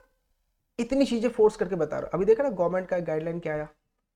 16 साल से कम के बच्चे कोचिंग इंस्टीट्यूट में जाएंगे ही नहीं। देखा? नहीं देखा? 16 साल से कम के बच्चे को जिसने भी कोचिंग पढ़ाया फाइन है, कोचिंग क्लास के ऊपर फाइन है, और जो भेजा उसके ऊपर अलग फाइन है। तो 16 के बाद ही आप क्या ज्वाइन कर सकते हो? Coaching classes. इससे सबसे ज्यादा पता है इम्पैक्ट किस पे आएगा? कोटा में जो चलती है ना, ये MBA की क्लासेस, और वो इंजीनियरिंग, फिर उसके बाद डॉक्टर्स वगैरह, उस पर सब पे इम्पैक्ट पड़ेगा। चलो, ये आ गया अनफेयर कंडीशन। जियो का केस समझ में आया? आप इसको अगर मल्टीप्लाई करोगे बेटा, तो जियो ने 1400% का प्रॉफिट कमाया है इस पूरे पीरियड में, 1400% स्टार्टिंग से लेके अभी तक। नेक्स्ट है प्रीडेटिव प्राइसिंग। इसका लिख लेना बेटा, कॉस्ट से भी लेस बेचना। कॉस्ट मतलब मैन्युफैक्चरिंग कॉस्ट से भी लेस बेचना। तेरा मैन्युफैक्चरिंग कॉस्ट ही 5 पड़ रहा है और तू 4 में आर्टिकल बेच रहा है। क्यों बेच रहा है ऐसा? मार्केट को डोमेन करने के लिए। लिमिटिंग प्रोडक्शन, मार्केटिंग, प्रोडक्शन और मार्केटिंग ऑफ टेक्निकल डेवलपमेंट, इसके ऊपर क्या लगा रहे हो बेटा? तुम लिमिट लगा रहे हो। लिमिट का मतलब, लिमिट का मतलब प्रोडक्शन रोक दोगे तो क्या हो जाएगा? सप्लाई, डिमांड बढ़ जाएगी, डिमांड बढ़ेगी तो क्या बढ़ जाएगा? प्राइस। देन क्रिएटिंग बैरियर्स, नए सेलर को आने नहीं दे रहे हो, इससे क्या होगा? जब नए सेलर को आने नहीं दोगे तो क्या हो जाएगा? एग्जिस्टिंग सेलर अब मार्केट में क्या करेगा? मोनोपोली करेगा। Apply dissimilar condition to the similar transaction, हर एक कस्टमर से अलग अलग बातें। डिनाइंग मार्केट एक्सेस, मतलब किसी को मार्केट में एंट्री करने नहीं दे रहे हो। And using dominant position in one market to gain advantage of another market, एक जगह पे डोमिनेंट पोजीशन करने के बाद क्या करना चाहते हो, दूसरे जगह को गेन करना चाहते हो। तो बोला इसको हम क्या बोलते हैं, एब्यूज। देखो क्या मार्केट ने, क्या लॉ मेकर ने तुझे डोमेन करने से रोका, बोला ना डोमेन करो, लेकिन डोमेन का गलत इस्तेमाल मत करो। अगली क्लास में इस डोमेन को हम सेक्शन 5 और 6 से लिंक करके पढ़ेंगे, क्योंकि सेक्शन 5 और 6 डील करता है कॉम्बिनेशन को, मर्जर अमलगमेशन को, समझा। तो लॉ मेकर सिंपल क्या बोल रहा है, अब्यूज का मतलब क्या है कि आपको हमने डोमेन करने से मना नहीं किया, लेकिन पोजीशन को अब्यूज करने से मना किया है, समझा। अब आ जाओ, मैंने एक छोटा सा पॉइंट छोड़ रखा था, बस 5 मिनट और लूंगा। Following factor is taken into consideration while determining weather an agreement has appreciable adverse effect on competition. कैसे पता चलेगा कि सर सेक्शन 3 का वायलेशन हो रहा है, ये तो भी तो पता होना चाहिए ना। आपने ये तो बता दिया मैं सर अब्यूज कैसे होता है वो बता दिया, लेकिन मुझे कैसे पता चलेगा। मान लो आपको भेजा जा रहा है एज ए कॉस्ट अकाउंटेंट कि भैया जा टाटा कंपनी का कंपटीशन एक्ट का ऑडिट करके आ, तो तू जाके क्या देखेगा, कैसे पता चलेगा सेक्शन 3 वायलेशन हुआ है, क्योंकि मेन तो सेक्शन ही क्या है इसका, सेक्शन 3 क्या है, एप्रिसिएबल एडवर्स इफेक्ट नहीं होना चाहिए। कैसे चेक करूं, तो देखो देखना, अगर नए लोगों की एंट्री बैन कर रखी है उसने, नए सेलर को आने नहीं दे रहा, तो समझ जाना सेक्शन 3 का वायलेशन हुआ है। दूसरा, एग्जिस्टिंग कॉम्पिटिटर को मार्केट से बाहर निकाल रहे हो, कैसे निकालोगे मार्केट से बाहर, प्राइस कम करके। Foreclosure of competition by hindering entering into the market, competition ही खत्म कर रहे हो। Next, benefit to the consumer, consumer को अननेसेसरी अनएडवांटेज जिसका कोई लिंक नहीं है, लॉजिक नहीं है, वैसे बेनिफिट दे रहे हो ताकि कंज्यूमर आपके पास आ जाओ, बाद में वो बेनिफिट क्या करोगे, विथड्रॉ कर लोगे। इंप्रूवमेंट इन प्रोडक्शन और डिस्ट्रीब्यूशन ऑफ गुड्स और प्रोविजन ऑफ सर्विस, यानी आप ऐसे ऐसे लालच दे रहे हो, जैसे फॉर एग्जांपल आज के दिन तो जितने भी ये शॉपिंग सेंटर मॉल होते हैं ना, सबके ऊपर ये एक्ट लगा देना चाहिए। अपने प्रोडक्ट को बेचने के लिए क्या ऑफर रखते हैं, इतने का कैशबैक, और वो क्या डाल देते हैं, ये कैशबैक रिडीम तब होगा जब तुम दूसरा प्रोडक्ट खरीदोगे। आपको तो मजबूर कर दिया भाई दूसरा प्रोडक्ट खरीदने को, दूसरा प्रोडक्ट खरीदने को क्या कर दिया, आपको मजबूर कर दिया। Next, promotion of technical scientific and economic development by means of product और डिस्ट्रीब्यूशन ऑफ गुड्स और प्रोविजन ऑफ सर्विसेज, यानी आपका जो डेवलपमेंट होना चाहिए प्रोडक्शन ऑफ गुड्स में वगैरह में, इन सब में आपने डेवलपमेंट नहीं किया। आज मुझे बताओ, फेयर लवली मार्केट से बाहर हो गई मोस्टली, क्यों, कंपटीशन को डील नहीं कर पाई। और वो जो जिस तरीके की एडवर्टीजमेंट और एड निकाल रहे थे, वो एडवर्टीजमेंट लोगों को बाद में समझ में आया ये जस्ट गुमराह है, बाद में खत्म, समझा। बताओ सेक्शन 3 और 4 अच्छे से क्लियर हुआ बेटा, ये बहुत बड़ा जिस्ट सेक्शन है, 1 घंटे का इस पे लेक्चर जाता है। 3 और 4 मोस्ट इंपॉर्टेंट, इसके बिना कंपटीशन नहीं है। और 3 और 4 पक्का पढ़ के आना ताकि अपन को 5 और 6 बहुत अच्छे से समझ में आए। हाँ 4 हाँ बोलो।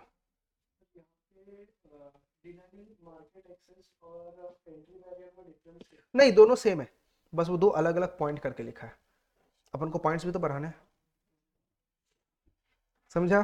क्योंकि एग्जाम में क्या करते हैं वो लोग, पॉइंट्स भी तो काउंट करते हैं, दोनों सेम चीज है, और ये सेक्शन में लिखा हुआ है।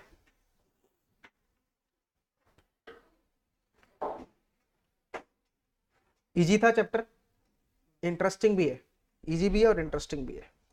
चलिए मिलते हैं अगली क्लास में।